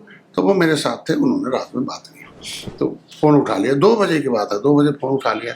इतना टेंशन में थे उस समय कि हमारे लोग, हमारे कोई निर्णय लेना था, और निर्णय लेना बड़ा कठिन हो जाता जब एक धोखा मिलता। तो उस समय तो चुनाव सर पर था, मेरे सर पर था। लास्ट ईयर से पहला फेज तो चल ही रहा था, टिकट घोषित होना था, 1 साल से था, और हमारी भाजपा हमारे पीछे पड़ी थी। मैं गया ही नहीं। वो अंतिम दिन उन्होंने प्रेस कर दिया कि नहीं हम लोग किसी से गठबंधन नहीं करें। तो रात में फ़ोन किया तो उन्होंने कहा अरे, तो फ़ोन उठा लिया। तो उन्होंने कहा तुरंत सुबह आओ, तो तो रास्ता ख़त्म कर दिया। प्रयास करते हम लोग, मैं तो कह ही रहा था, लेकिन हमने आप जानते नहीं, मैं तो उनकी सरकार बनवा चुका हूँ, फिर भी हम धोखा खा चुके हैं। तो हमने कहा जो भी है, अभी हम नए हैं और हमें पॉलिटिकल ट्रेनिंग की जरूरत है, सीखना पड़ेगा हमें। और आए तो सुबह में तो मैं अटैची लेके धीरे से, मैंने कहा मैडम सोई हुई हैं, और वो निकाला तो जग गए। उनके दिमाग में आया कि लगता है घर छोड़ के अब जा रहे हैं, मतलब इतना, मतलब टेंशन, डिप्रेशन में था। हमने कहा धीरे से बताया, मैंने कहा बात हुई है, मैं जा रहा हूँ बात। सुबह पहुँच गया, LI बहुत अच्छे अधिकारी थे, उन्होंने वहीं से बात कराई। तो बात होते होते 11 बजे सिद्धार्थनाथ सिंह के पास आया, और सिद्धार्थनाथ सिंह से उन्होंने बात की। उन्होंने पहले कहा भाई प्रेस करना पड़ेगा, इंजीनियर प्रवीण निषाद को ज्वाइन करना पड़ेगा, एक सीट मिलेगी आपको, ठीक है, आप तो जो जैसे भाजपा है आपको वकालत करने का अवसर मिलेगा। और आ गया। मैं पहले आता तो अपने शर्तों पर आता, अब भाजपा के साथ जाएंगे तो उनके अब आपके लिए करो या मरो वाली स्थिति। तो मैंने उनके साथ हुआ कि नहीं, चलो। उन्होंने कहा कि आपका मुद्दा जो है बड़ा मुद्दा है, जब रहोगे सरकार के साथ तभी होगा। और भाजपा पहले से इस मुद्दे पर विचार करती है, योगी जी आवाज़ उठाते हैं, मछुआ विजन में है, तो उसमें आप रहोगे तो टेबल और एक बड़ी प्रोफाइल है प्रवीण जी का। और प्रवीण जी वैसे एक ऐतिहासिक जीत हासिल गोरखपुर से MP आएंगे, तो इसलिए जाएंगे तो हो जाएगा। और प्रवीण जी को लड़ाया जाएगा कि नहीं लड़ाया जाएगा, ये भाजपा तय करेगी। आप और कहाँ से लड़ाया जाएगा भी भाजपा तय करेगी, आपको ज्वाइन कर दो, नहीं लड़ाया जाएगा क्या क्या भाजपा तय करेगी, उनको भाजपा ज्वाइन करना, ठीक है। दे दिया दान उन्हें, भाई समाज के हित में बेटे को दान तो करना ही पड़ा ना। पर ये सवाल ही तो वो लोग भी कर रहे हैं, वो कह रहे हैं कि भाई देखो जब कॉम्प्रोमाइज ही करना था बीजेपी के साथ इसी बात पर, तो हमसे क्यों नहीं कर लिया। हम तो गोरखपुर से लड़ा रहे थे, उन्होंने तो संत कबीर नगर से लड़ा। कि आप ज्वाइन कर लो, आपने उनको नहीं लड़ाना है, आपको लड़ना अपने सिंबल पर। अगर प्रवीण जी साहब को फिर से घोषित कर देते तो हमें क्या दे, मैं सीट देते हमें, हम नहीं लड़ते। प्रवीण जी तो उनके थे ही, उनके सिंबल से कर देते घोषित, तो नहीं किया घोषित। तो भाई अब उनके जगह पर हमें लड़ाओ और हमारा सिंबल खत्म करो। तो आज अगर कुछ भी है तो पार्टी की वजह से तो पहचान है आज के दिनों में। तो बाद में हुआ और रहा, और बाद में जब हम अपने लोगों को कैटराइज करें कि लोग समझा रहे थे भाई ऐसा ऐसा है, और भाजपा के साथ रहना, वो कहीं एक सीट देगी और लड़ना आपको। अब प्रत्याशी देखो कोई होगा, जो आएगा देखा जाएगा। तब तक नड्डा साहब का फोन आया, मैं यहाँ गए तो प्रेस किया उनके सामने NI का, फिर पता चला सब लोग जा चुके थे यहाँ से क्लोज करके। तो मैंने योगी जी के पास गया, अब देखा कि हम बैठे तभी चलने लगा टीवी पर कि गठबंधन हुआ, आए तो ये हुआ कि नहीं घोषणा दिल्ली से, तो दिल्ली में बुलाया गया, उनका वहाँ से दिल्ली से घोषणा। और धन्यवाद दूंगा सबको, भारतीय जनता पार्टी ने सम्मान, ये कुछ छोड़वाइए नेताओं की वजह से। कभी हम भाजपा से कुछ भी हो चुकी, वो देखिए बड़े लोग जो होते हैं बड़े फैसले लेते हैं, थोड़ा देर में फैसले लेते हैं। भाजपा में खासियत है, जो कहती है जरूर करती है। जैसे MLC बनाना था, बनाई, उसने 2 दिन पहले बता दिया, देख जो मंत्रालय जो मिलेगा बयानबाजी मत करना, बाद में सोचा है। और मंत्री बनाया उन्होंने तो जो कहा वो जरूर करेंगे, थोड़ा देर लगता है, जो कहते हैं वो करते हैं। तो उनसे फोन आया नड्डा साहब को कि आपको प्रवीण को वहाँ लड़ाना, तो ऐसे ऐसे है। दूसरा एक दुखद बड़ा परेशानी हुआ, लड़ा के जिता दिया। तो ये हुआ कि विधानसभा में मैंने पूछा कहाँ लड़ाना है, क्या ना, इस बेटे को लड़ाना, विधानसभा में भेजना, अपने सिंबल पर भेजेंगे, जिससे कि विधानसभा में कोई न कोई रहना चाहिए। पता चला कि ग्रामीण तैयार करा दिए, कहाँ ग्रामीण लड़ जाओ। मैंने पूरा टीम लगा दी, ग्रामीण तैयार भी हो गया। जब 10 दिन पहले आया फोन के, अरे यार उन्होंने फोन किया, कहा नाम है धर्मेंद्र सिंह, हाँ प्रभारी थे ना वो, तो क्षेत्रीय अध्यक्ष थे। नहीं वो क्या नाम है, अरे उड़ीसा वाले, अरे धर्मेंद्र प्रधान जी। तो उन्होंने कहा अरे निषाद जी, माननीय HM साहब ने कहा निषाद जी को समझाओ कि वहां से नहीं चौरीसा से लड़ना। तो मैंने कहा क्या कह रहे हो। जब मैंने कह दिया ना कि आप अभिभावक हो, चाहे न लड़ाओ या कहाँ लड़ाओ, तो जब मान लिया तो समझाने क्या बात है। हम वो निषाद नहीं है, नहीं लड़ाओगे तो भी कोई टेंशन नहीं, हम लोग जीत के लिए आए, मुद्दे के लिए आए। कैसे ही हमने कहा ठीक है सर, कहना वहाँ जितवाएंगे हम, वहाँ पासवान वगैरह। हमने कहा सिटिंग MLA का टिकट काट के आपको टिकट दिया था, वहाँ से हटा के वहाँ से किया गया। तो आज के दिन में वहाँ जो है वो यादव जी थी पहले वहाँ। संगीता यादव संगीता। जो अब राज्यसभा की सांसद है। 2-3 हजार लोग आ गए, पूरा आक्रोश में घेर लिया घर। अब लगे रोने, ये है वो, क्योंकि युवा मोर्चा था और सब छोटा बेटा जो है ना, अब सारे बेटे इस पार्टी के, हमारा घर एकदम सामान्य है, हमारी खाना खाएंगे, मेरे बिस्तर पे सोएंगे, वो सब कोई पहले उन्हीं को मिलेगा, उनको पहले पूछ लेंगे। तो इन लोगों का दिलों पर राज करने वाले हम लोग, सबके लिए लड़ाई लड़ रहे। तो टिकट वहाँ से बदला गया, अल्लाह आ गए, सब इतना हंगामा कर दिया, तो मैं भी रोने लगा। मैंने कहा अरे यार, व्यक्ति के लिए आए हो समाज के लिए? समाज के लिए। हमने कहा तो व्यक्ति का टिकट हटाना, समाज के हित में भाजपा के साथ रहना और चलो जिताओ। तब लोगों को दिमाग में आया और जीते भी। तो एक चीज़ें होती हैं कि हम लोग उस ऐतिहासिक जीत के लिए 2018 में हमने कहा 1 रुपए का चाय नहीं पीना है समाज को, और जाके जहाँ भी है उनको जितवाना। 2022 में भी आया कि जो जिसको दिया उसने लड़ा दिया, चाहे जैसे लड़ा दिया। उन्होंने कहा कि नौतनवा लड़ा दो फलाने को, उन्होंने कहा खड्डा लड़ा दो, मैंने कहा 12 छोड़ दिया, मैंने कहा नहीं। तो मतलब कोटा आपको मिला, सीटें सब तय वो कर रहे थे। तो हमने कहा कि एक बस 2 हमारे मेन कैंडिडेट थे, जो बेटा था, एक राजबाबू उपाध्याय थे, बाकी तो में से, और वो क्या नाम है, वो हमारा क्या नाम, राजबाबू उपाध्याय सुल्तानपुर सदर, सुल्तानपुर, और वो रमेश जो है, जो हमारा क्या नाम है, क्षत्रिय महासभा वाला, तो उनका जो रमेश सिंह पिता है सागर से, तो उनके जो पिताजी थे हरिवंशी, वो 2010 में मिले थे हमसे, वो सामाजिक परिवर्तन। अच्छा, प्रतापगढ़ वाले जो सांसद रहे हैं।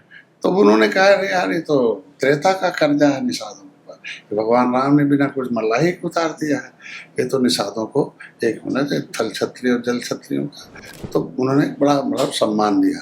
तो उन्होंने बड़ा मतलब धन से राजनीति करना चाहते थे। तो मैंने उनसे एक बार समझाया, हमने कहा ये सब लूट के आपका ले चले जाएंगे, तो सब लोग वोट उठने, विचारों से राजनीति होती है। आप लोग विचारधारा में गरीबों की सेवा के लिए उतरो, निश्चित रूप से आप कुछ हो जाओगे। और ये जो भी है, ये जितना भी है छोटे, ये सब कुछ है, सब बहरूपी हैं, सब भाग जाएंगे। आप यहाँ भी रुपये लेंगे, वहाँ भी रुपये लेंगे, वहाँ लेंगे, इनका कुछ काम नहीं। ये जो राजनीतिक व्यापारी लोग हैं, आप नहीं जान पा रहे। कहना सही, हमने कहा बता दिया मैंने। जब उन्हें बताया निषाद राज का किस्सा, उस समय उन्होंने पहला प्रेस कॉन्फ्रेंस किया और हमें संरक्षण देते हैं। लेकिन जब हरवंश सिंह लड़ने लगे तो फंस गई सीट उनकी। रात में फ़ोन किया, निषाद जी आपके निषाद वोट देने के लिए तैयार नहीं है। मैं कहा दे देंगे भाई, आते रात में। तो रात में गया, मैंने बुलवाया टीम से, जितवा दिया। और उनके इतना हमारा स्कॉट था कि उनका बेटा प्रमुख था, मंच पर नहीं चढ़ने दिया था। अरे कहा निषाद बहुत नाराज है, चढ़ने नहीं दिया मेरे बेटे को मंच पर, आपसे मिलने नहीं दिया। हमने कहा वो आ रहा है यार, सुरक्षा है और ये है, आप ही लोगों ने खाई पैदा किया तो उसको पाट देते, जितवाया। तो मैंने उनसे कहा था अरे यार दे दो बेटे को। तो हमने अपने बेटे को दान दे दिया, भाजपा में जीते, तुम अपने बेटे को हमें दान दे दो, मैं जितवा देता हूँ। तो उनको नहीं विश्वास था। हमने कहा मैं जितवा देता हूँ, मैं कैसे, देखो प्रचार भी नहीं कोई करने गया, फिर भी मैंने जितवाया था सागर। तो मैंने ऐतिहासिक जीत दी है। हमें पूरा कॉन्फिडेंस था कि हारी हुई सीटें हमें मिलेगा, मैं जीतूंगा। क्यों मिलूंगा कि भाजपा का कोई विरोधी नहीं है जिसका टिकट कटवा के मैं लाऊं, और हमारे पास वोट निषाद पार्टी का है और भाजपा का। मेरे ही वोट को दारू पिला के दर कर लेते हो, दारू पीने के तैयार नहीं है। ये पॉलिटिकली ट्रेंड लोग हैं, इतना वोट जोड़ देंगे भाजपा में, मैं जीत जाऊंगा। भाजपा का वोट दिलवा दें बस। मैं इतना ही कहता था गृह मंत्री से, आप अपना वोट न कम होने पर दिलवा दें, जीत जाएंगे। लेकिन ये तो रहा कि आपने मतलब क्या क्या योगदान दिया। लेकिन अब इसके बाद 2 चीज़ों में जो बात आती है, जो आपके लोग भी कहते हैं और आपके साथी भी कहते हैं, वो 2-3 चीज़ों को लेकर के है। एक तो ये कि जब 2022 में आपकी ठीक ठाक संख्या जीती थी, तब तो राजभर पार्टी के साथ भी नहीं थे, एनडीए के साथ भी नहीं थे, वो सपा के साथ थे। आप और अनुप्रिया पटेल की पार्टी 2 साथ में थे, आरएलडी भी नहीं थी।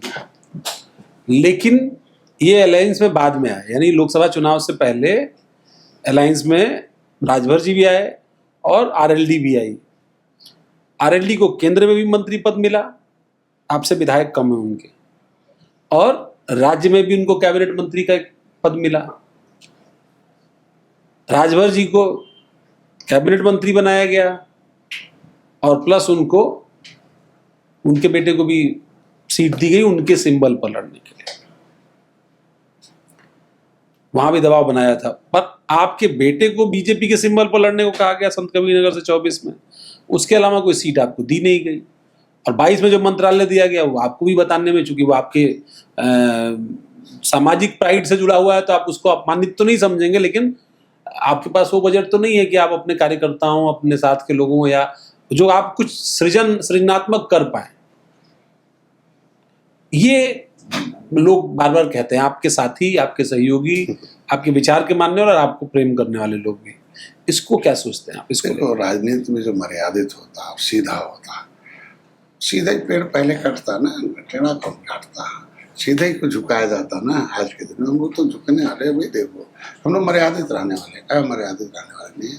हम लोग मुद्दों के लिए आए हैं भारतीय जनता पार्टी।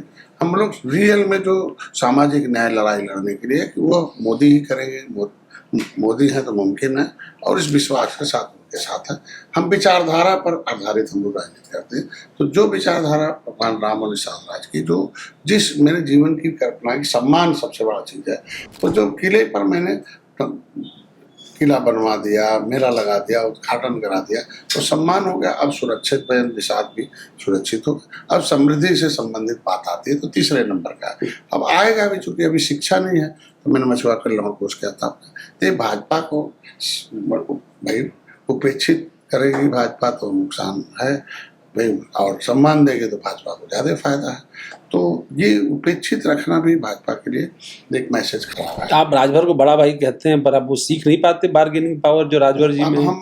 वो उधर भी बार्गेनिंग अच्छी कर लिए, इधर भी बार्गेनिंग अच्छी। हम लोग बार्गेनर है नहीं, हम लोग तो एक मैसेंजर हैं, हम एक वकील हैं, वकालत करते हैं, और जज हैं मोदी योगी अमित शाह जी। तो राजनीति में जो छवि हमारी है, तो आज के दिन में जो क्रेडिबिलिटी है वो हम अच्छा है, हम उससे संतुष्ट रहते हैं। हम अपने समाज की सेवा कर रहे हैं, उससे भी संतुष्ट रहते हैं।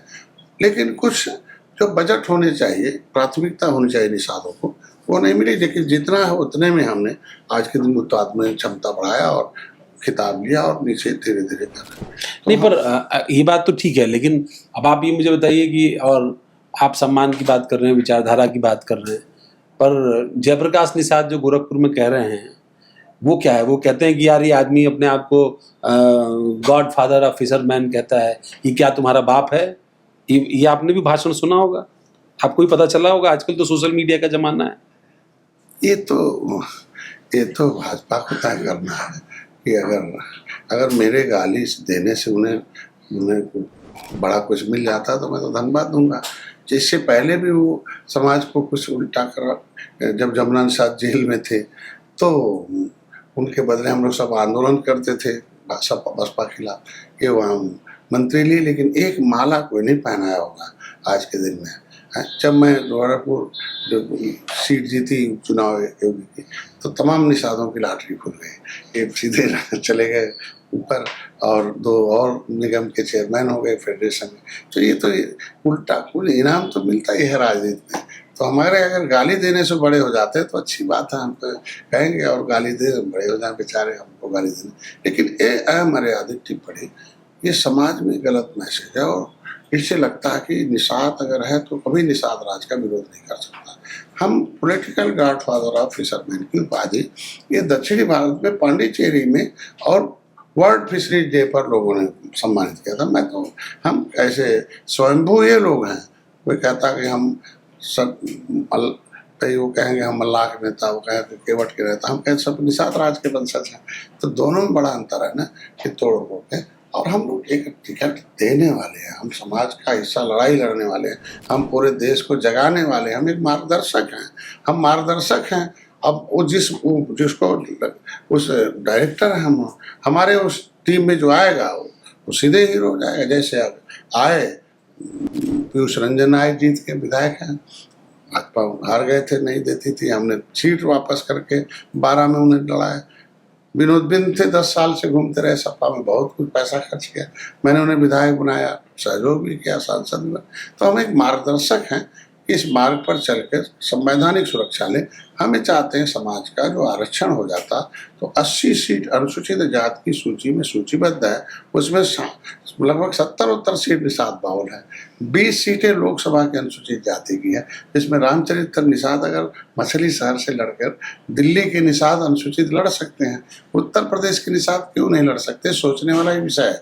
तो हमारे समाज उजड़े लोग हैं, पैसा नहीं है, तो हम उनके लिए काम कर रहे हैं कि जिनके पास कुछ नहीं है वो स्थापित हो जाए। ये तब होगा जब संविधान में मिला।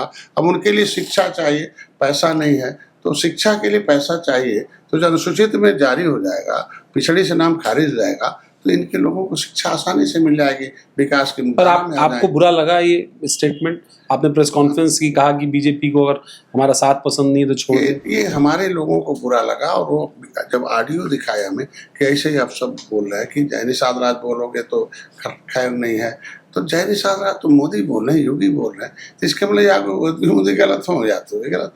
तो जो चीज़ को आप साथ मोदी योगी ने कहा कि निषाद राज के बिना राम, राम के बिना ये पूरक हैं, भाजपा निषाद पार्टी अलग नहीं, पूरक है। तो जब पूरक मान लिया, बड़े नेतृत्व हैं, वो निर्धारित करेंगे कौन टिकट देगा, कौन लगेगा। लेकिन इस अपमान समझ से नुकसान है। जैसे पीडीए का मैंने हवा निकाली दिल्ली में देश के निषादों को इकट्ठा करके, भैया लोग भी आए, सारे लोग।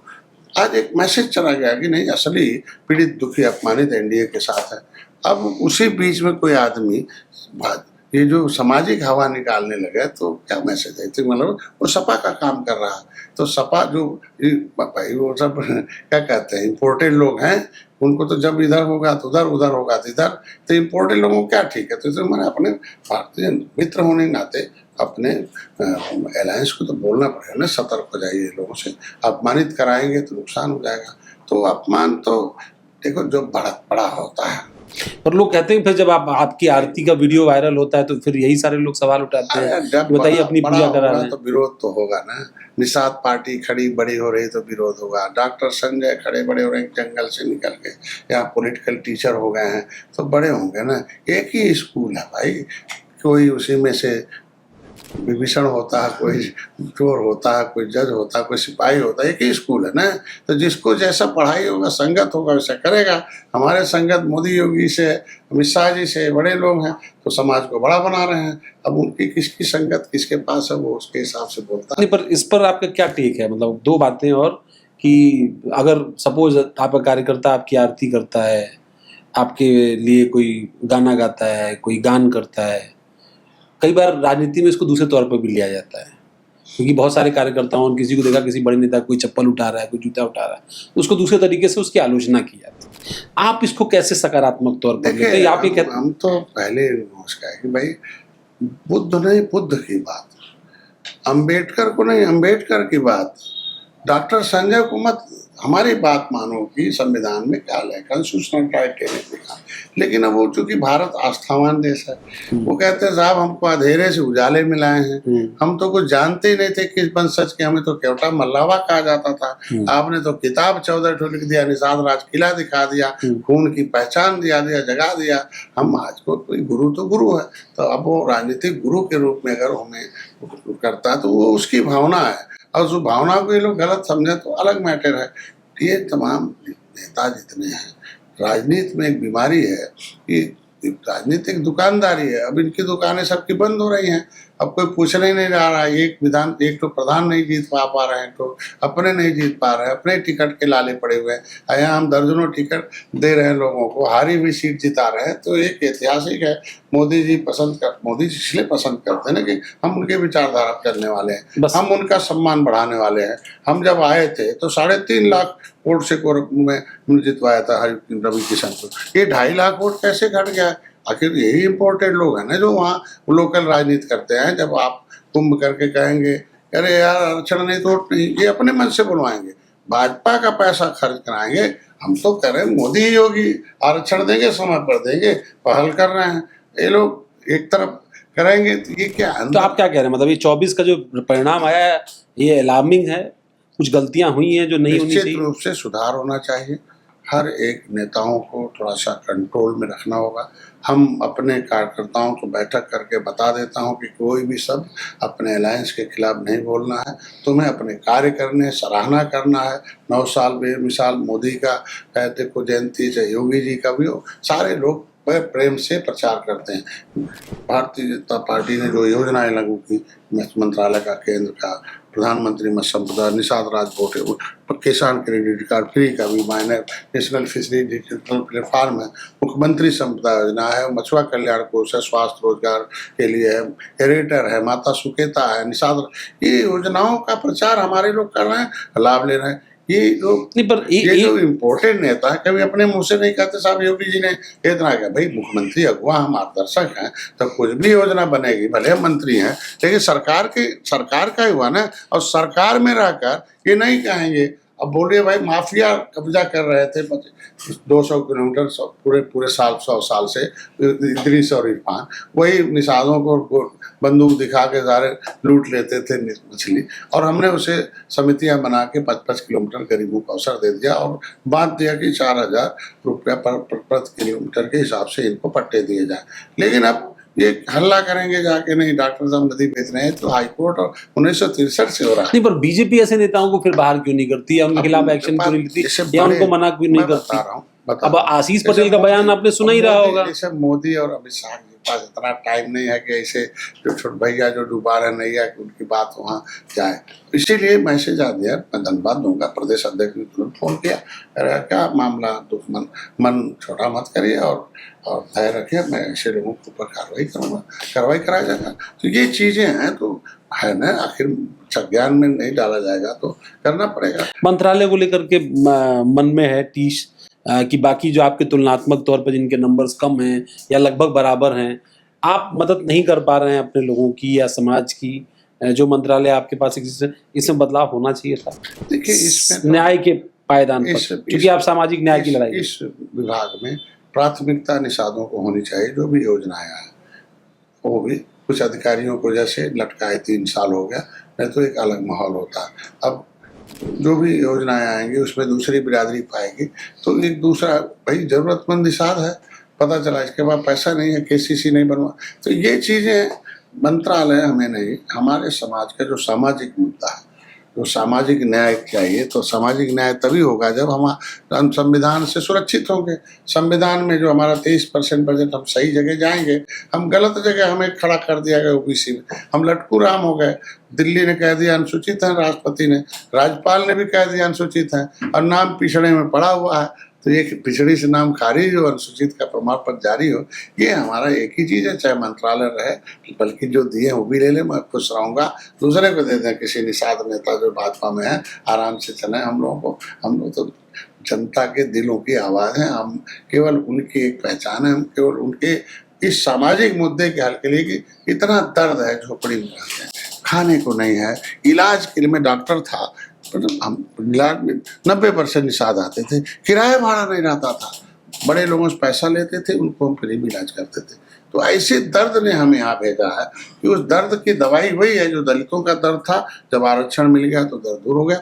निषादों का भी दर्द है, हमको लगता है मोदी जी ने जब निषाद के घर जाके चाय, आप भाषण देते हैं तो बड़ा गुस्सा आता है आपको, कई बार किसी को आपने कह दिया, बड़ा सोशल मीडिया पर वायरल हुआ कि मैंने 7 दरोगाओं के हाथ पैर तुड़वा के गड्ढे में डलवा दिए। एक वीडियो वायरल हुआ जिसमें आपकी महिला चल रही है, वो बाढ़ आई हुई, तो आप कह रहे हैं कि अच्छा है गंगा जी जो है तुम लोगों को पखार के चली जा रही हैं, तो खुश होना चाहिए इस पर। तो बड़ा सोशल मीडिया पर इसका मजाक बना, आप इसको किस तरीके से देखते हैं? आप अलग अलग नजरिया है सोचने का। हमारी नजरिया ये है कि हम लोग डॉक्टर हैं, हमेशा पॉजिटिव एटीट्यूड चाहते हैं समाज का, कि दहशत में न आवे, भयभीत न हो, शांति से विश्वास करें, मैसेज दिया जाए, गुमराह न हो। तो दरोगा वाले में तो इसलिए था कि वो दरोगा गलत फर्जी फंसा दिया निषादों को, तो फर्जी फंसाओगे किसी नेता के कहने पर तो नुकसान हो जाएगा। तो ये मेरे कहने मतलब 100 औरतें घेर ली कि साहब हमारा, मैं सुबह जब अधिकारी से कहा तो सुना ही नहीं, उस मामले को सॉर्ट आउट करना चाहिए था। दूसरा, एक गंगा जी में दहशत फैला रहा विपक्ष, ये हो रहा वो हो रहा, बताइए कोई कैजुअलिटी नहीं हुई हमारे बाढ़ में, कितनी अच्छी सेवा हम लोगों ने दिया, टीम 11 के सदस्य हम भी थे, लेकिन दहशत फैला रहा था विपक्ष। तो भाई धार्मिक शब्द ऐसे होते हैं जो आदमी भाई उससे जो है लोगों के अंदर मनोबल बढ़ता है और निषाद हैं, नदी किनारे हैं, उनको पानी से कौन सा डर है? वो तो गंगा जी, भाई गंगा पुत्र हैं, और जिसके पुत्र ही हैं तो वो अगर दरवाजे पे आ गए और मैंने कह दिया तो उसको आप साथ करें ना, कौन सामने कह दिया? ऐसा थोड़ी है कि ये सब भगवान राम, जय श्री राम, जय निषाद राज वाले हैं। अब विपक्ष वाले चाहते हैं कि हम जय अल्लाह अकबर बोलवा दे तो खुश रहेंगे। ऐसा थोड़ी है। वो वही लोग हैं जो चाहते हैं कि जब से डॉक्टर संजय आए हैं तब तो हाथी साइकिल साफ है, हाथी और पंजा साफ है, साइकिल हाफ है और भाजपा साफ है। और अगर ये ठीक से चलता रहा तो इस बार सपा भी साफ हो जाएगी। 2 सवाल मेरे आखिरी में बस अब हैं, इसके बाद इंटरव्यू खत्म करेंगे। एक सवाल ये कि अफसरशाही को लेकर के आरोप लगता है, और ये आरोप आपके साथ के और भी जो सहयोगी वो भी लगाते हैं, और कुछ बीजेपी के लोग भी लगाते हैं। ये कहते हैं कि अफसरशाही इतनी प्रभावी हो गई कि जनप्रतिनिधियों की सुनवाई उस तरह से नहीं होती है। ठीक है कि मुख्यमंत्री तमाम जनप्रतिनिधियों से मिलते हैं, लेकिन उस पर जो एक्शन है, मतलब जो पावर का डिस्ट्रीब्यूशन है, वो पॉलिटिकल पावर का डिस्ट्रीब्यूशन उस तरह से चैनलाइज नहीं है। उसके नाते डीएम भी, कमिश्नर भी, या सचिव या प्रमुख सचिव स्तर के अधिकारी, इनका प्रभाव है तुलनात्मक मंत्रियों के, विधायकों के। ये राजनीति के लिए बहुत आने वाले भविष्य में बहुत अच्छी बात नहीं है। निश्चित रूप से अंग्रेजों ने कलेक्टर बनाया था, collect the money from public. सबसे बुद्धिमान आदमी को लगाया था कि पैसा वसूल के लाओ, और आईपीएस होते थे जो लॉ एंड ऑर्डर में कानून को लागू कराओ।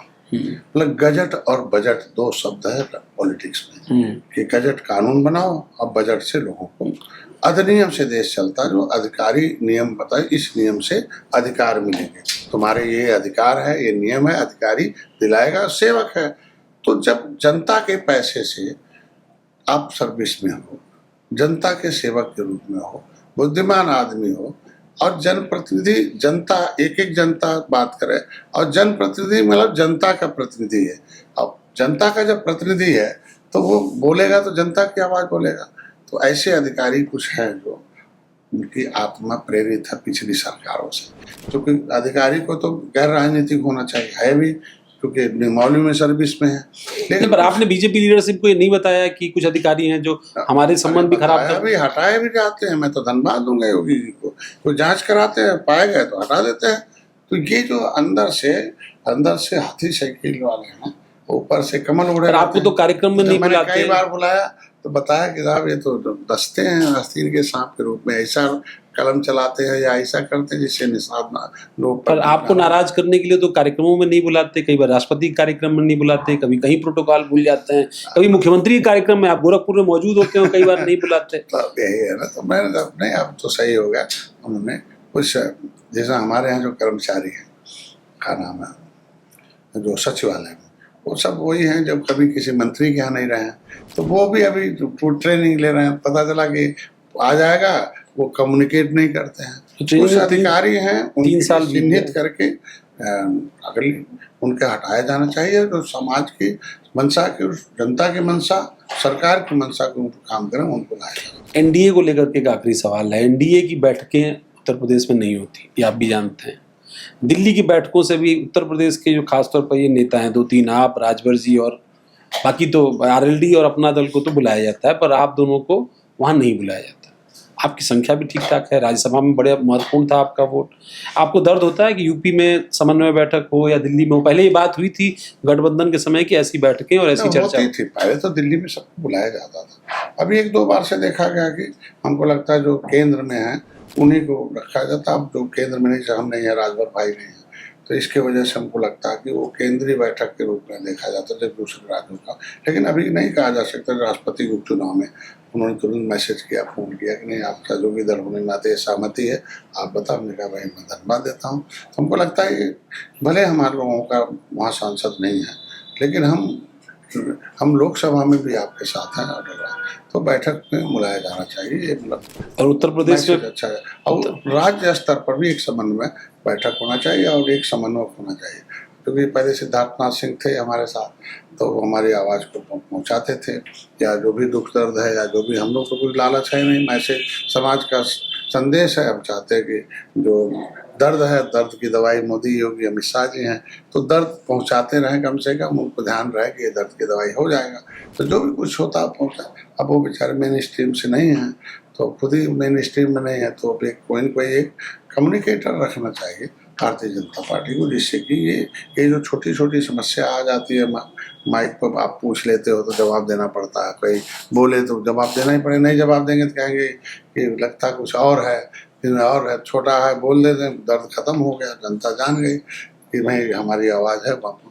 तो एक समन्वय बनाना चाहिए, जिससे आपके लिए एक बंसल जी रहते थे तो हर महीने में एक बार, 15-20 दिन में एक बार रात में बुलाते थे, जिससे काम हो जाता था, उनको सही बात बता दे तो हो जाता था। आपके लिए ये मुश्किल दौर था जब आपके बेटे की तबीयत अचानक खराब हुई, उनको एयरलिफ्ट किया गया, और निश्चित आपका रूप से वो, चूँकि मेरा पॉलिटिकल मतलब रन रहा है, मतलब स्कूटी रहा कि नौकरी छोड़ के आया।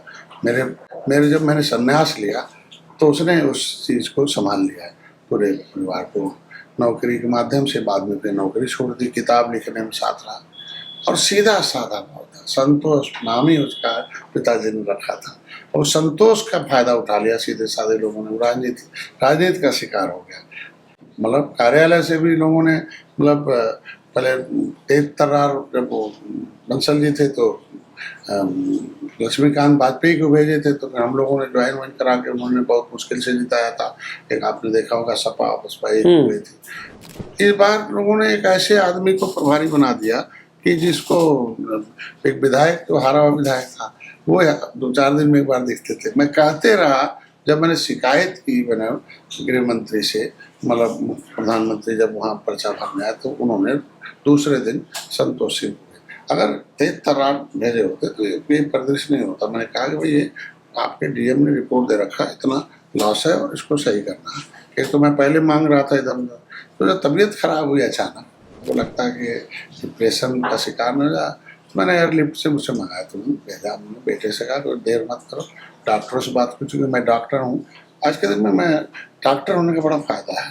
एक तो मैं पहले जान जाता हूँ कि रोग के खतरे कितने हैं, और उस डॉक्टरी पढ़ने का एक फ़ायदा हुआ कि डायग्नोसिस कर लो, खून जांच करो, एक्सरे करो, पता हो जाए वो दवाई है। उसी तरीके से समाज का एक्सरे करो, और कौन सा रोग है, कांसीराम ने कहा एक्सरे करके बता दिया कि भाई देखो ये जो है, ये सोच है, सोच की वजह से तुम बीमार हो, सोच बदल दो, राजनीतिक सोच लाओ।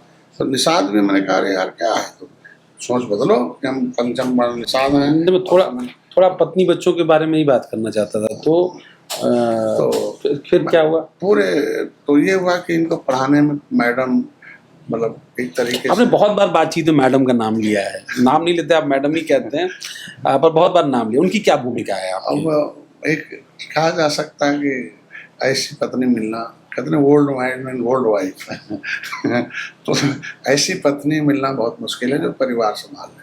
हम केवल डॉक्टर थे, कोई पॉलिटिकल ट्रेनर हो गए, एजुकेटेड है, उनको पता नहीं, लेकिन उन्होंने पूर्ण रूप से बच्चों को पढ़ाना, किसी बहुत गरीबी में पढ़ाना, बहुत उतार चढ़ाव में पढ़ाना, लेकिन शिक्षा दिया सबको, बच्चों की शादी विवाह के। और राजनीति में भी अभी भी कोई कार्यकर्ता आता है तो 12 बजे रात को आ गया तो हमारे वहाँ दूध और चिवड़ा रहेगा, उसको खिला के सुलाएंगे। खाना हमारा, पहले उनको खिला देंगे, अरे भूखे हो पहले खा लो।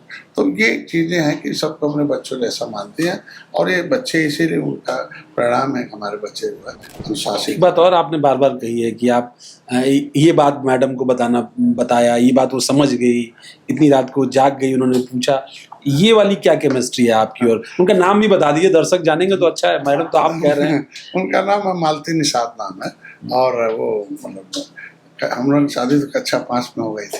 अच्छा, 5वीं पढ़ते थे? मैं धोती पहनाने के लिए गुरु जी के पास गया था। हम लोग पहले साइकिल से चलते थे लंगड़े, तो कहने क्या शादी हो गया। तो हाई स्कूल में हम लोग सेकेंड मैरिज था, इंटर में एक बच्चा। तो अब सोच रहे इतने कम उम्र में शादी होना, परिवार में आना, और फिर बच्चों को पढ़ाना और यहाँ तक पहुँचना, तो कितना पेशेंस और किस तरीके से हम लोगों ने इसको लाइफ को सेटल करते हुए यहाँ आए। तो इसीलिए लोगों को प्रेरित करने में अवसर मिलता। जैसे लोग कहते हैं कि हर सक्सेसफुल आदमी के पीछे एक महिला का हाथ होता है, वो चाहे माँ हो, चाहे वो पत्नी। महिलाओं को हथियार बनाया जाता है किसी की कैरियर खत्म करने में। तो महिला अगर नहीं जगजीवन राम का जीवन उदाहरण है। उनके बेटे के नाते, उनके सेक्स लाइफ के नाते उनकी पूरी प्रधानमंत्री बन सकते। तो मेरे साथ भी ऐसा मतलब लोगों ने बहुत प्रयास किया है, लेकिन अगर महिला मेरे साथ, आपके साथ प्रयास किया? बहुत प्रयास किया लोगों ने, फर्जी ये वीडियो है, वो वीडियो है, मेरे को बयान देना पड़ता है, अरे यार वीडियो शेयर करता तो चुप हो जाते, भाग जाते हैं।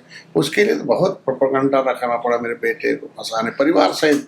तो ये चीजें एक बड़ा उतार चढ़ा रहा। तो परिवार अगर संतुलित नहीं रहे, बुद्धिमान नहीं रहे, समझदार न रहे, तो आदमी का करियर खत्म हो जाएगा। तो इसलिए घर में संतुलन, घर में अनुशासन, घर में जो है संस्कार बहुत जरूरी है। अपने बेटे को भी आपने हटा दिया अपनी टीम जो पॉलिटिकल। देखिए पार्टी बड़ी है, पार्टी हमारे लिए जीवन है, हमारे समाज के लिए। पार्टी एक ऐसा हथियार है जिसके माध्यम से हम लड़ाई लड़के आगे।